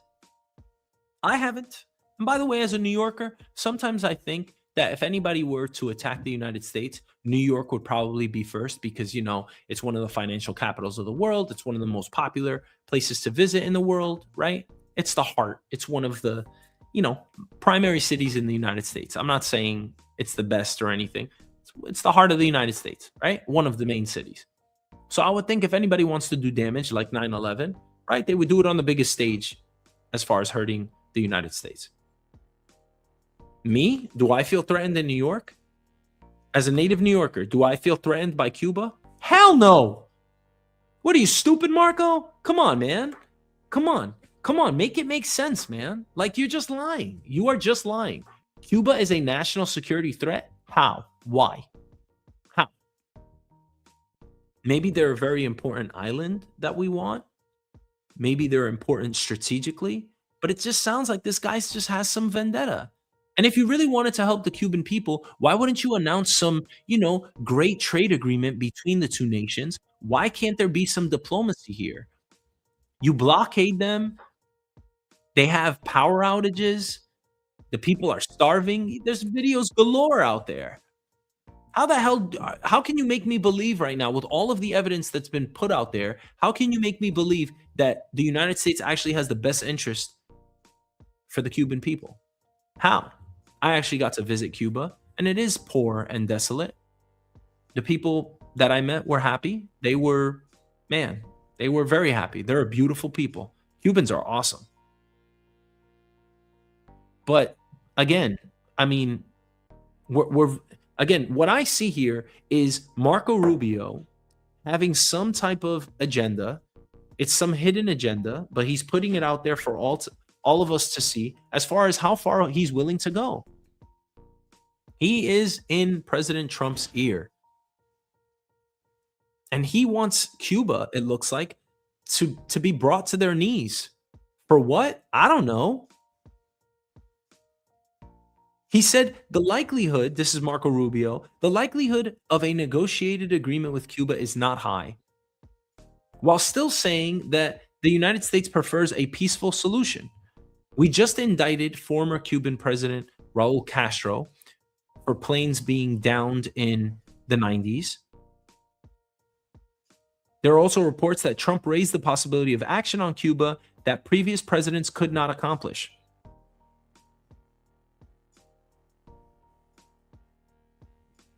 So is President Trump trying to save face? Is he trying to rewrite history? Is he trying to be remembered for the president that freed the Cuban people? Again, why do we have anything to do with this? Again, I got nothing but love for Cuba. I have nothing but love for all of humanity. I don't want any country to go through famine, to go through any type of pain. I care about my fellow neighbor here in the United States and around the world. But what does the United States do? We have had a long history of sanctions, embargoes, exile politics, covert pressure, and regime change language around Cuba. Why? Why, when Washington says this is about freedom, why do we attack them in this manner? People are allowed to ask about whether this is for control, right? Is it about regional power? Is it about politics in Florida? Are we upset that China and Russia have good relations with Cuba and we do not, considering they are our neighbor? Or is this a new version of the Monroe Doctrine, where we can pretty much kick and scream and fight and impose our will on other nations, specifically in our hemisphere?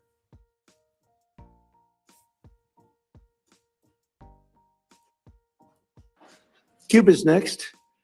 So despite the radical left Democrat shutdown, we will continue to defend the sovereign borders of the United States of America and will defend our allies. Your ally.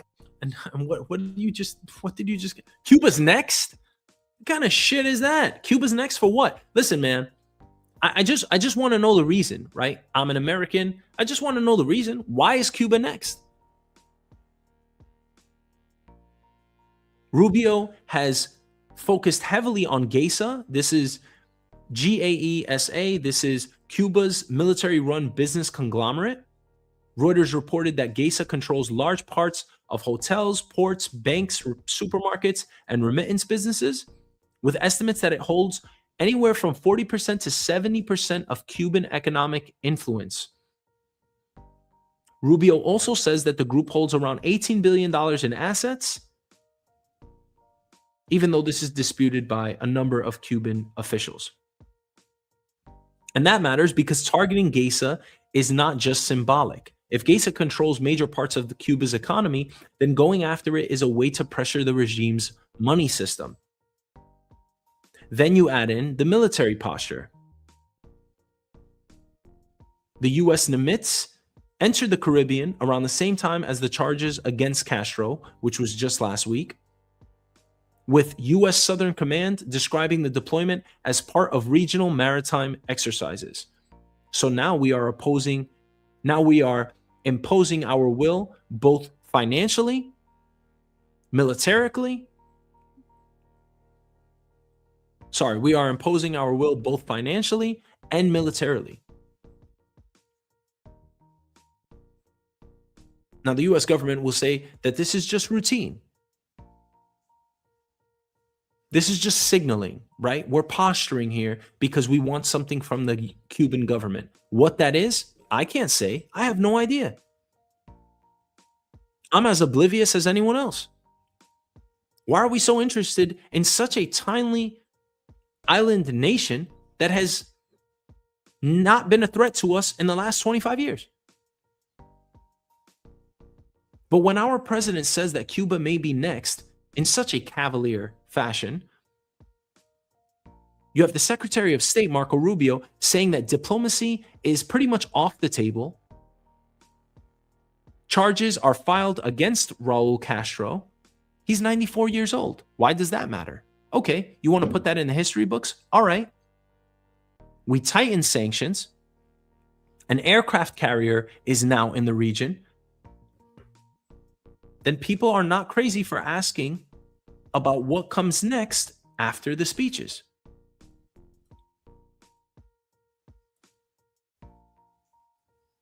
You mentioned that Cuba will be next. What did you mean by that exactly? Who will be next? Cuba. Yeah, Cuba's going to be next. Cuba's a mess. It's a failing country, and they're going to be next. Within a short period of time, it's going to fail. And we will be there to help it out. We'll be there to help our great Cuban Americans out who were thrown out of Cuba in many cases. Whatever. Don't try to now justify going into Cuba or hurting them in all of these ways, right? I mean, you can't possibly justify that. Don't say, oh, we're trying to liberate the Cuban Americans, Cuba. For what? This is about changing a regime. For what? We don't know. Nobody explains the morning after. Did we know we were going to attack Venezuela? No, we just removed the president and his wife. How insane is that? Did we already forget about that? And if Cuba's government falls, who governs it? Who controls militarily? Who controls ports, food distribution, migration, policing, fuel? Who controls the banks?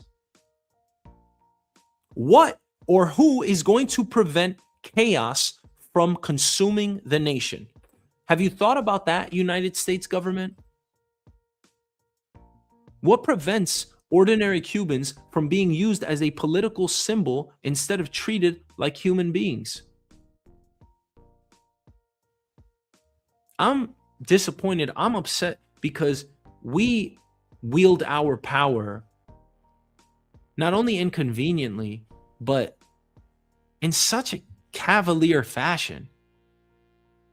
It's almost indiscriminate. And our government doesn't tell us why. Regime language always sounds clean in the beginning. Then reality arrives. What just happened in Iran? Did the regime change? I mean, it's clear as day that that's what the United States government wanted. Did they get it? No. Do they still have uranium? Yes. Are we now being hurt financially? We are. Oil is at extreme highs. Gasoline's through the roof.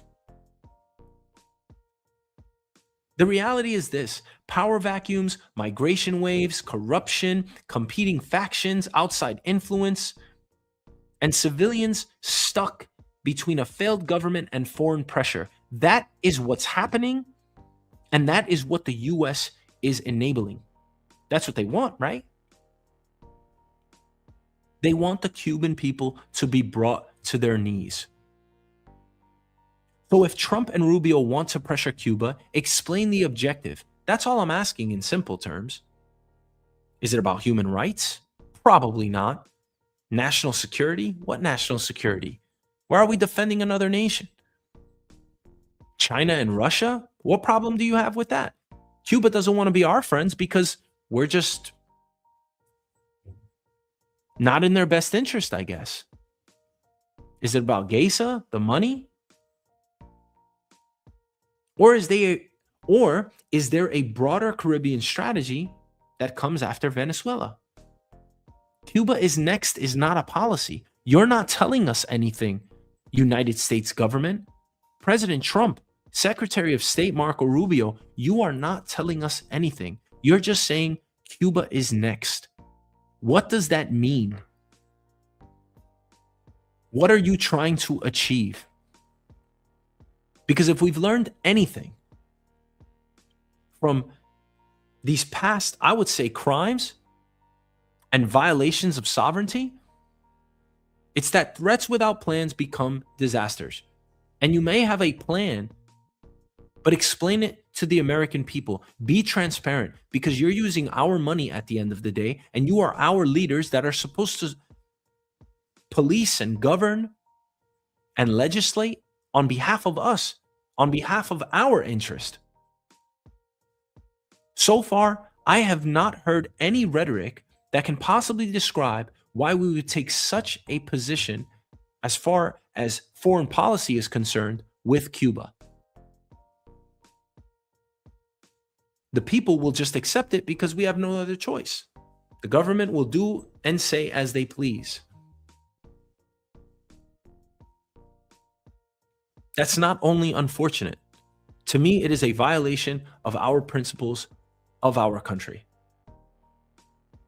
You are not serving in our best interest if you are not explaining to us why on earth you're taking up these actions internationally. I wouldn't want to tort any other country, including Cuba. Until you can explain that, I don't know why we would be deploying any type of resource to try to throttle or constrict an entire group of people on a tiny island nation 90 miles away from our shores.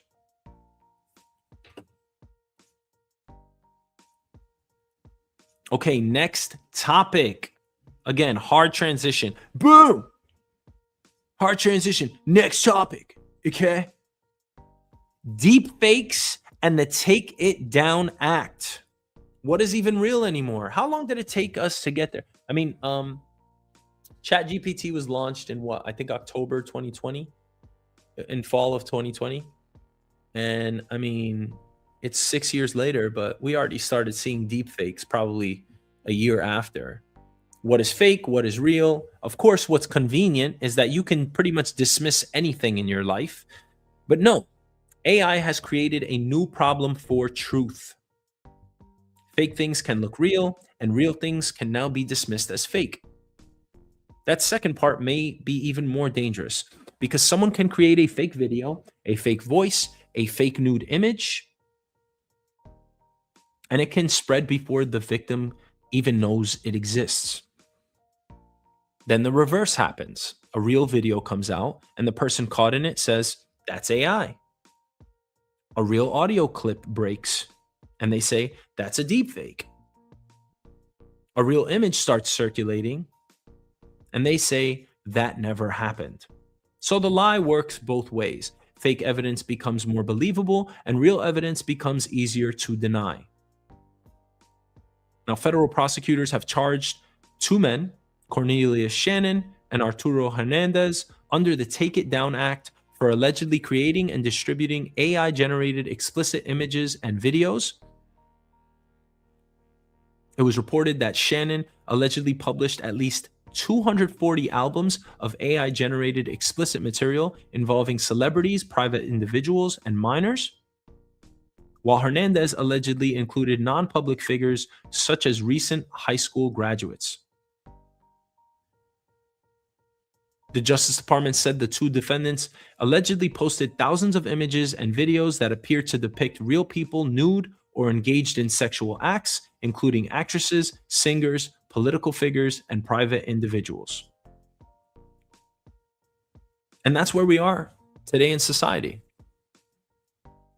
Everything that comes out about Jeffrey Epstein, everything that comes out of the Middle East, everything that comes out of any nation, right? Anything that's polarizing, controversial, anyone can just dismiss and say, "That's AI."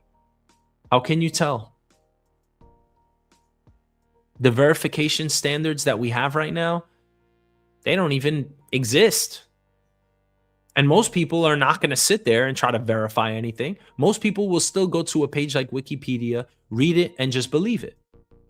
And Wikipedia, of course, they govern and they monitor what's being reported. Reddit has the same type of system, right? They have moderators on their application. But how can we actually verify whether things are real or fake? It's an extremely dangerous place to be in society. And now we have this Take It Down Act, and it targets non-consensual intimate imagery, including AI-generated deepfakes. I mean, you can literally undress someone. You can ask AI to undress someone. You could post that online. You can blackmail them, bribe them, and you can certainly hurt people's reputations. The law requires covered platforms to remove this kind of content after a valid request, generally within 48 hours, and violations involving adults can carry up to 2 years in prison with harsher penalties involving minors. Now that sounds strong on paper, but what does the 48 hours mean on the internet? If a fake explicit image spreads for 2 days, the damage may already be done. If you recall, even though this was a real video, Kim Kardashian was trying to take down the video that she had with Ray J, the sex tape. She was trying to take it down from the internet. How futile. Are you kidding me? There's copies of that all over the world. It's never going to go away. What are you going to attack every single website? And even the websites that have it there, you know where I'm going with this. People have it downloaded. What are we talking about here? If something's up on the internet for 48 hours, there are screenshots, reposts, Telegram, Discord, anonymous forums. I mean, you have the dark web. There is no way that can be unseen. Once it's out there, it's out there. You have to live with it. Now, the law says that the Take It Down Act is effective, but the internet copies instantly. So once the file spreads, deletion becomes a chase and the victim becomes the one chasing. And this is not only just about revenge porn. This is going to hit elections, courts, divorces, schools, workplaces, and ordinary families. Voice cloning is already a thing.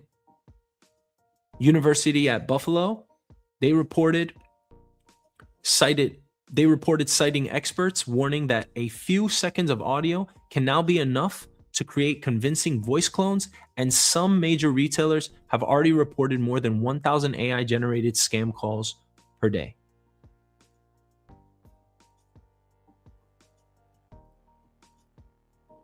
So what happens? We just arrested 2 individuals for publishing AI deepfake pornography. What happens when a fake boss tells an employee to wire money?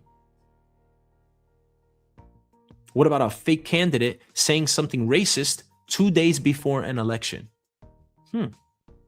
What about when a real candidate says something racist and then claims it was fake? This is where society starts to lose its grip. This is why we want authenticity. I could easily do this show and just be a voiceover and just show all of the pictures and the graphics and the videos. That's not what I want. I want you to see it and hear it coming from my own mouth, because I do believe that that is as authentic as you can get. And I do believe that history, of course, doesn't always repeat itself, but it certainly rhymes. And we are going to be yearning like crazy for real life, for tangible things. It's one of the reasons why I'm always reading a physical book. All of the books I read every single day, at least 50 pages a day. And it's always a physical book, unless I'm studying online for something. We are going to want concerts. We already do. Concert ticket prices are at all-time highs.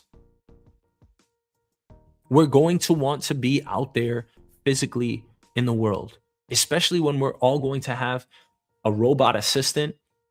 We're going to have AI agents acting on behalf of us on our laptops, on our computers.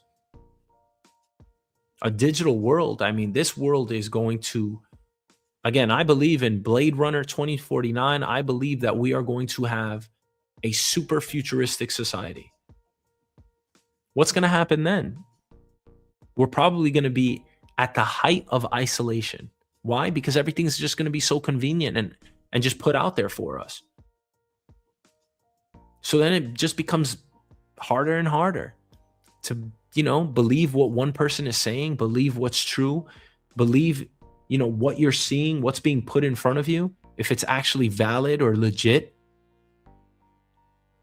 I mean, we have students, this has happened countless times at this point, students being targeted with fake nude images. And the school and the people around them, they're essentially the judge and jury, at least for that student's reputation. They can't tell fast enough what is real and what is fake. For decades, we have said and we have lived by this expression. People say, seeing is believing. No, that era is over. Now we need metadata. We need the data points that show, hey, this is actually real.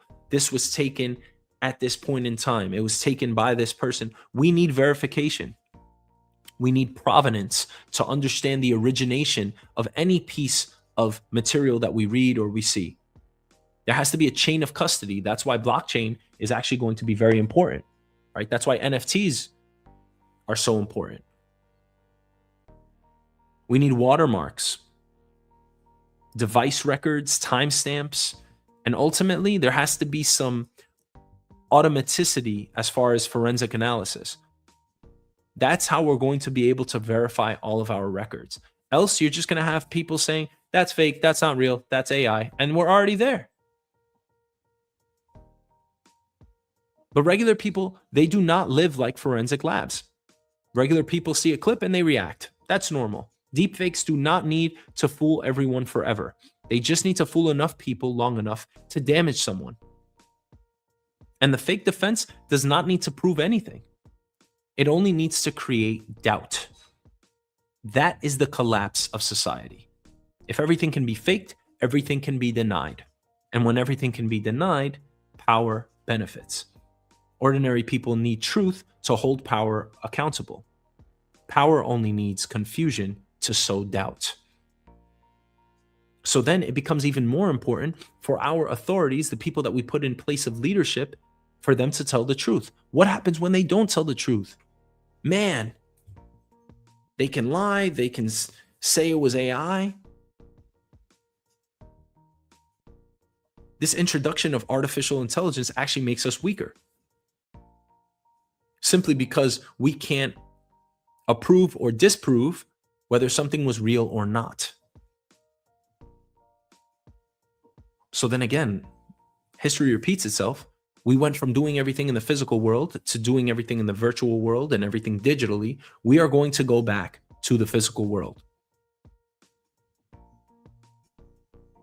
I believe that we are actually going to go and knock on our friends' houses, knock on doors once again, because there's going to be such a yearning for that feeling. There's certainly going to be nostalgia that settles in. We are human. It doesn't matter how advanced society gets. We still have feelings. We still need each other. And this is just, man, this is just one big conundrum that we're going to have to live through and we're going to have to figure out. And I do believe that at the very least, we do need some fairly streamlined way to automate verification, that we could know, okay, that's real, that's not real. This is, this is verified, this is not. Else everybody's just going to question things. And then we're just going to say, you know what? I don't believe it. I don't have time for this. And can you think about, if we extrapolate a little further, what would happen when we actually went to vote for people? We would probably say, why would I even vote? I don't even believe any of this shit. That is the negative, a negative consequence of artificial intelligence. But hopefully we put some safeguards, some guardrails in place as far as the verification behind any one thing we're seeing or hearing. And then of course we also need, systems in place to block spam, right? Because there are going to be a lot of mischievous individuals out there that are trying to hurt us. All of these AI calls that are spam, right? People are just phishing, right? They're just trying to get us to click on links. Very real. And again, they're coming into contact with us. If we're moving towards a much more isolated society, anytime somebody tries to contact you, you're going to be yearning for that type of contact, especially if the contact that you're getting is far and few between.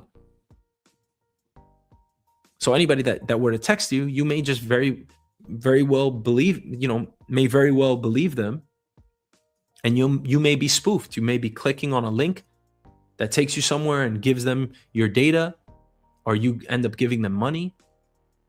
So we are in a very dangerous place here as far as corruption and virtual crime is concerned. Okay, our next and final topic. Man, we are reaching the end of the show, and we just did so much. We talked about so much today, which was awesome. And this one's really good, because this is the premise right here, baby. Do we even need college? Now, first of all, let me give you a little bit of my background. I always said in my life, I said, there is no one more than me there's no one more than me that hates college. I used to say that and believe it. I used to wear it like a badge on my chest and with pride. I used to hate school so much that I couldn't even fathom another human being on this planet that hated school more than I did. And guess what? I said I would never go back to school after my 4-year degree. I got a 2-year degree at a community college. Then I went and got a 4-year degree at my undergrad at Baruch College here in New York City. And then I ended up doing Syracuse virtually online for my MBA, which you had to go there as well physically, but I did it mainly online for my MBA. So I actually did go back to college. Now, the premise here today is, do we even need college? Because at 18, you can fight a war, sign debt, pay taxes, but you're not ready to work. You can actually pay taxes before 18, right? Because you can get a work permit before 18. So now we're trying to look at the line, right, that's been established in society. We've drawn this line of 18 years old. And again, at 18, you can vote, you can work full time, you can sign contracts, you can join the military, you can take on student debt, start a business, and you can be charged with crimes as an adult. That is where we delineate childhood from adulthood, right? So 18 is a very important age. Now, my friend hates that I say this because it hasn't been totally scientifically proven, but let me tell you, there's enough evidence out there. The human brain stops developing on average at 25 years old. So what I personally believe is that the age should be 25 for everything. However, you have to take into account how long we live, how long our, lifespans are, adulthood versus childhood. You have to draw a line somewhere, and you have to let people live, right? But just to say that, I think most people, above 25 would not say that you're ready for life, right at 25. I actually think people are zero once they start adulthood. And I believe that people start adulthood at 25, again, because I'm looking at the parallel of when the human brain stops developing. So since I believe that the human brain stops developing at 25, I believe life starts at 25. Therefore, you are 0 years old. I am 36. Therefore, I am 11 years old. Therefore, if you believe that, like I do, that means I don't know shit about life. Right? And that's why we have to look to the wise, look to the elderly, because they have a lot more experience. They know a lot more. They've lived a lot more. And that's why we usually say respect our elderly, right? They've been through it. But somehow we still act like most 18-year-olds are not ready to be trained into real work. So we allow them to vote, join the military, work full time, pay taxes, all of this, but we still act like they're not ready to be trained into real work, right? What do we say? The prerequisite is that we have to make sure that they go to college. And to me, that is a walking, talking contradiction, because college does have value. I love learning. I loved going to college. I actually hated going to college in the beginning, but I mean, college it's extremely expensive, right? It is, again, I think it's superfluous. And my perspective on it is that I can take, first of all, I believe 99% of jobs out there can be done through training.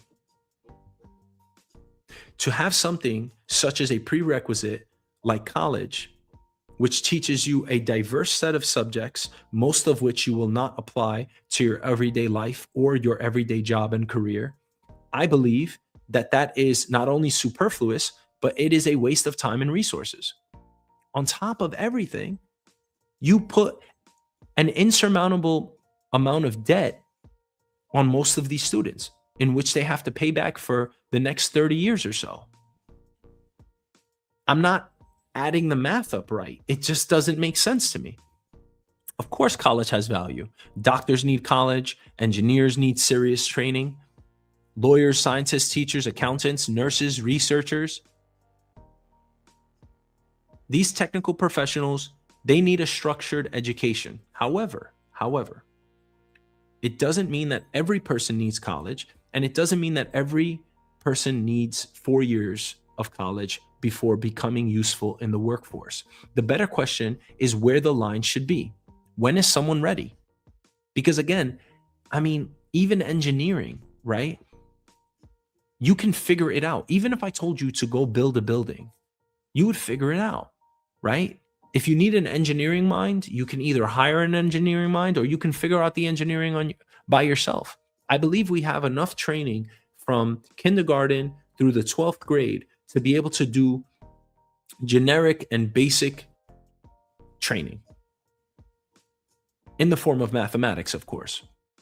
So now we're trying to build something. Okay, well, you have to learn, right? And you can learn on the job. So now I have to learn how to be an architect. So I have to learn, what can be built where. I have to understand zoning laws. I have to understand building restrictions and codes. These are things that you can learn on the job, is what I'm saying. And you can be paid to do it while you're learning. There's no reason why you have to go and take some prerequisite, which is, again, a diverse set of classes, which may not actually be a direct input into your career as an architect. And here's the thing. The line itself doesn't really make sense. We only say 18 years old because that's what society has deemed as being the marker between childhood and adulthood. But if I asked you, how about after high school? What if the person graduated high school at 16 years old? Is it after they get a certification? What about an apprenticeship? What if you say the person has to graduate after 12th grade and then get an apprenticeship?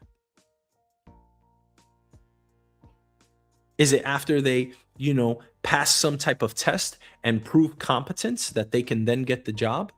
What I'm saying is there's a huge trade-off here and opportunity cost in the world. We're making colleges rich, right? Let's just put that over here on the side as a tangent.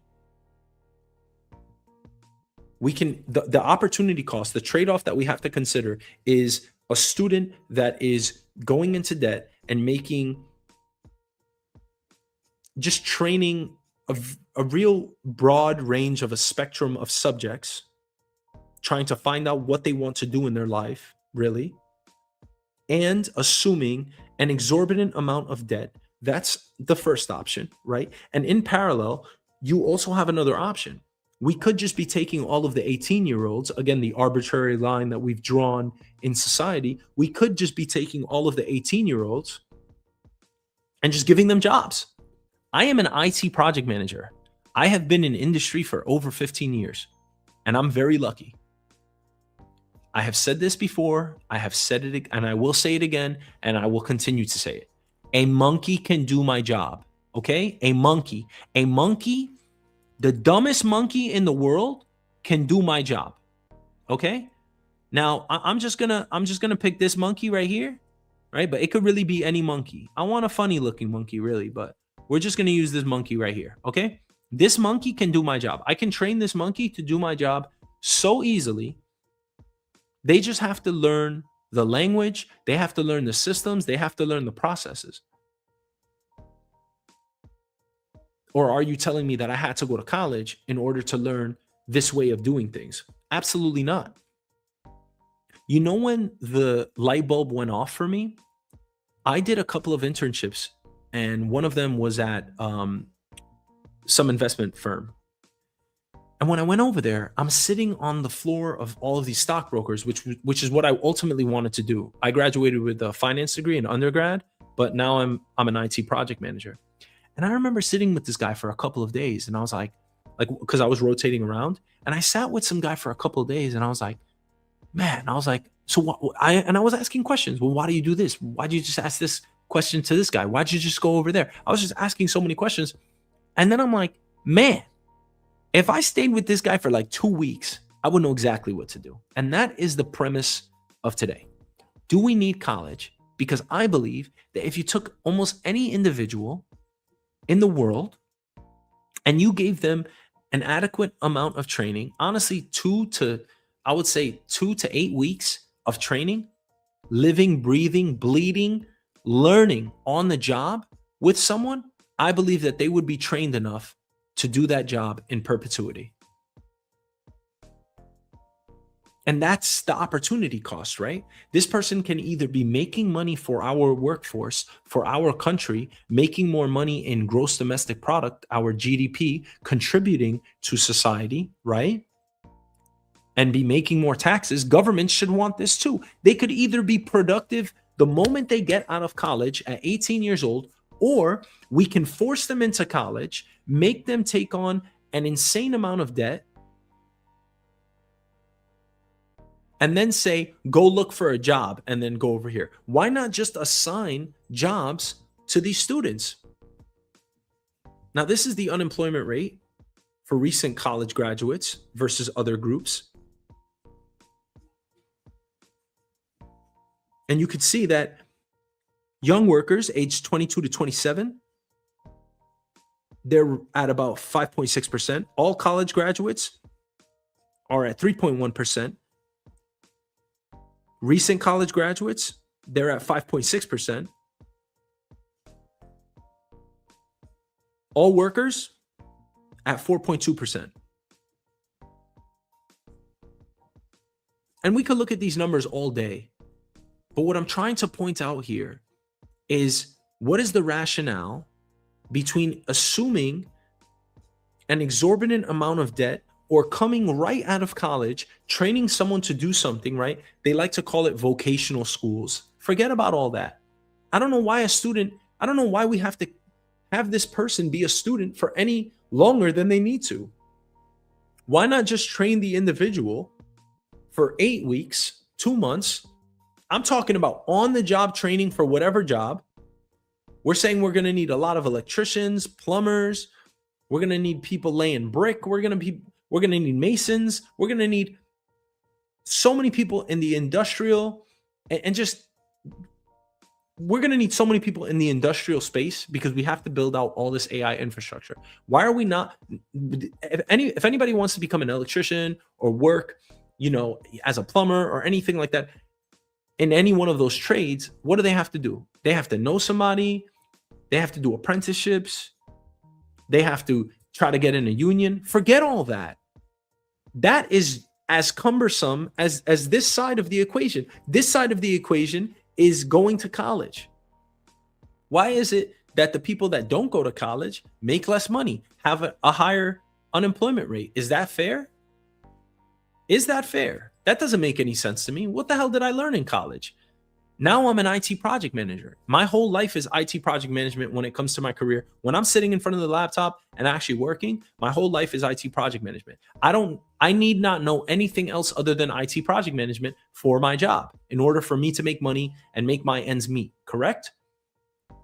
So why on earth does someone have to go to college? It's like you're making them go through this rite of passage, which I believe is outdated. I love college. I think it's great because, it's just great to learn. Maybe we just put a different system in place, because this is what I'm really getting to here, because the premise is, do we need college when we have these two parallels coexisting? And one of them, I believe, is a detriment to society. But here it is. Here it is, ladies and gentlemen, because this is one of the things about the show. We always follow the money. Who are we enriching here? It's the colleges, right?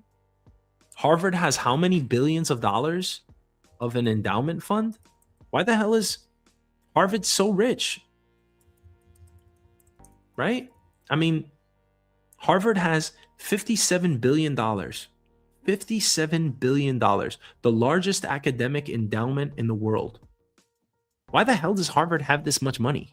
$57 billion?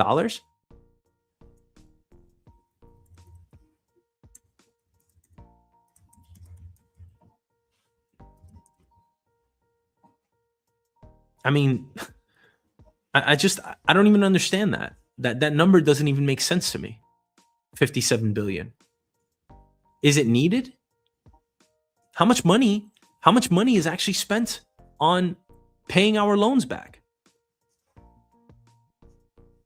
Because to me, this system is backwards. And guess what? It's backwards for a lot of people. The current model says, borrow first and prove yourself later. Borrow first, borrow money, and then try to get a job. Why do we have that system in place? These are the earnings and unemployment rates by educational attainment. Less than a high school diploma. If you have a high school diploma, the unemployment rate is 4.2%. If you have a bachelor's degree, the unemployment rate is 2.5%. Why? Because you're smart. You're smarter because you went to college and you want a job. Everyone wants a job. Why not just train someone? I'm not even talking about vocational schools. Just train someone, have them get a good quality of job, have them have a good quality of life. The system could easily, the government could easily put a system and structure of this type and magnitude in place. Why? It's just not hard. Hey, come out, pick your interest. Okay, you're going to go get this job. And guess what? The people that work their craft, like let's say you wanted to be an electrician, right? You know, electricians make, in this case, let's say we're paying electricians and we have to pay them commensurate with, you know, inflation and just what's out there on the market, right? It's the type of job, how many hours you're going to have to put in, right? We're going to have to create some type of system there. But let's say the person upon graduating at 18 years old was an inventive type of mind. You know, we had maybe some tests they had to take. I don't know. But let's say they decided that they wanted to become an electrician. Okay, so we hire the person as an electrician. We pay them to train. And in 8 weeks, they learn, right? They learn how electricity works. They learn which wires are for what. They learn how to, you know, run new cables. They learn all of that. And then they get their certifications, right, as they work. We could still have certifications in place. They get their certifications as they work. But they're already making money. They're already putting money back into society. They're already spending in society, right? Consumer spending in the United States is 70% of our gross domestic product. We don't spend. We don't have an economy. So let's say this person, we say that this person is supposed to make $100,000 a year. Okay, $100,000 a year for this type of work. Let's say one day they wanted to be retrained and they wanted to become, I don't know, maybe they wanted to become a plumber. Okay, so they go into the trade. The trade is fairly short. It's 2 months of learning. And they go into the trade. And again, depending on, you know, how we structure this, maybe now they're making $120,000 a year.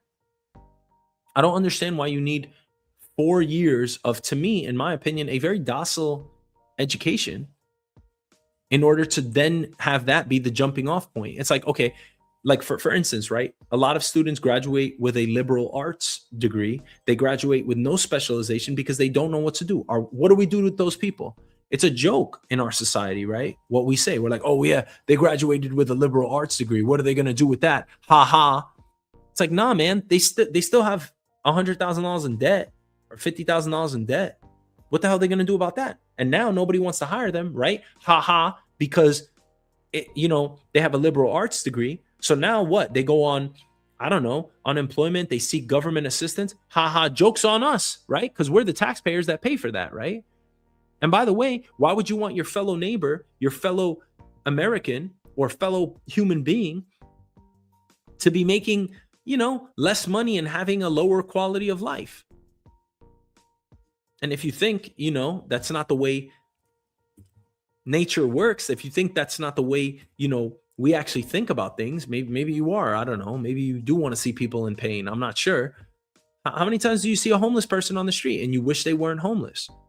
We can do something about that, right? Student debt is a huge it's just such a huge problem. I don't understand why we keep having that be the barometer for whether you are able-bodied enough to work or not. Of course you are when you're 18 years old. You're probably in your prime at 18 years old. You just finished puberty. The world is open to you. The world is your oyster. Why not give these students, these people, opportunity? The New York Fed tracks recent college graduates ages 22 to 27 with a bachelor's degree or higher, and the data is national. Bloomberg reported this month, just this month, in May, that unemployment for recent college graduates remained high in the first quarter of 2026.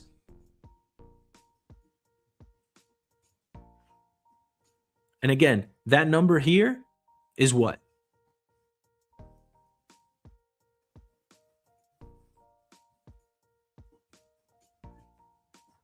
That number here is over the unemployment rate of 4.3%. But that does not mean that college is worthless. The wage premium still exists. Full-time workers with bachelor's degrees earn substantially more than workers with only a high school diploma. And adults with bachelor's degrees were more likely to be employed. But averages cannot hide bad outcomes. Some degrees pay a lot, some do not, and that's the problem. Some schools deliver value, some leave students with debt and no clear path. And underemployment matters just as much as employment.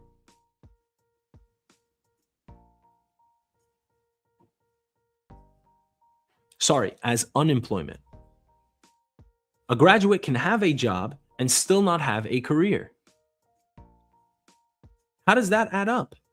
They can be working retail, food service, gig work, temporary work, or specifically a job that does not require the degree they borrowed the money to get. How do you rationalize that?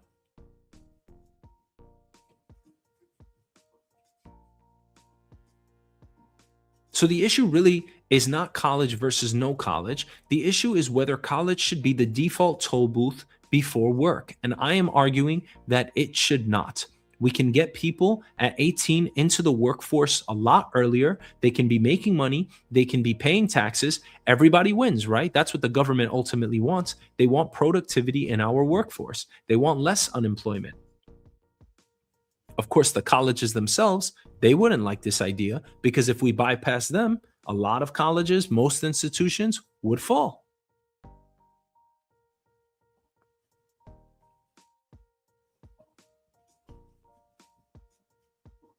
We could promote early career schemes, apprenticeships, combine that with on-the-job experience, safety, training, and recognized qualifications.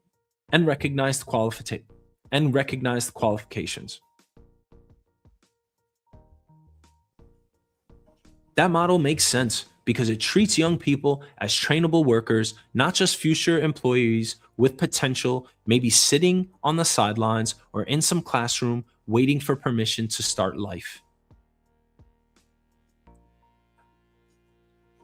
Again, I would argue that any 18-year-old could be trained directly into useful work: sales, manufacturing, logistics, healthcare administration, AI tooling, data operations, public service, finance operations. Let them choose the job that they want, train them early, maybe have them complete a certificate.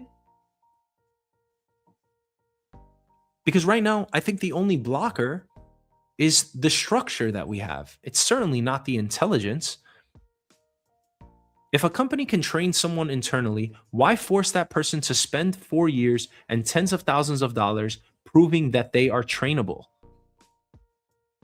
That is the scam of credential inflation. It is a lie. Employers use degrees as a filter because that's just the easy thing to do. One person is qualified, one person is not. But easy for employees does not mean it's efficient for society. Again, we've been talking about debt forgiveness for years in this country. Don't those people have a gripe? Aren't they justified in complaining about the costs of education? It is exorbitant. And maybe it should be eliminated altogether. AI makes this even more urgent. We've just been given a great tool for mankind. Yet at the same time, it's compressing entry-level white-collar work. So then the college to job pipeline gets weaker, and it already has. We're hiring less people. Imagine graduating with debt into a market where the junior analyst role, junior copywriter role, junior coder role, all of those support roles have been automated or reduced. then what did the student buy? A lousy credential.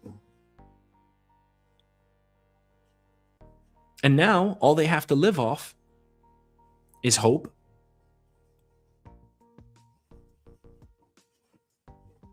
So maybe the future should be work first, train continuously, specialize later. Maybe college should be optional later, not mandatory up front. And maybe the system should stop pretending that 18-year-olds are adults only when it benefits the system. Adults enough to borrow, enlist in the military, pay taxes, and to be punished, but not adult enough to be trusted with a serious paid training pathway unless they buy a credential first. And again, who benefits? The colleges, because they are the toll booth.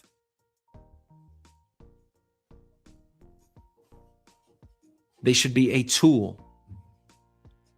They should not be the obligation. And they should certainly not be putting a weight on top of a child's shoulders right when they are entering adult life. Thank you for watching.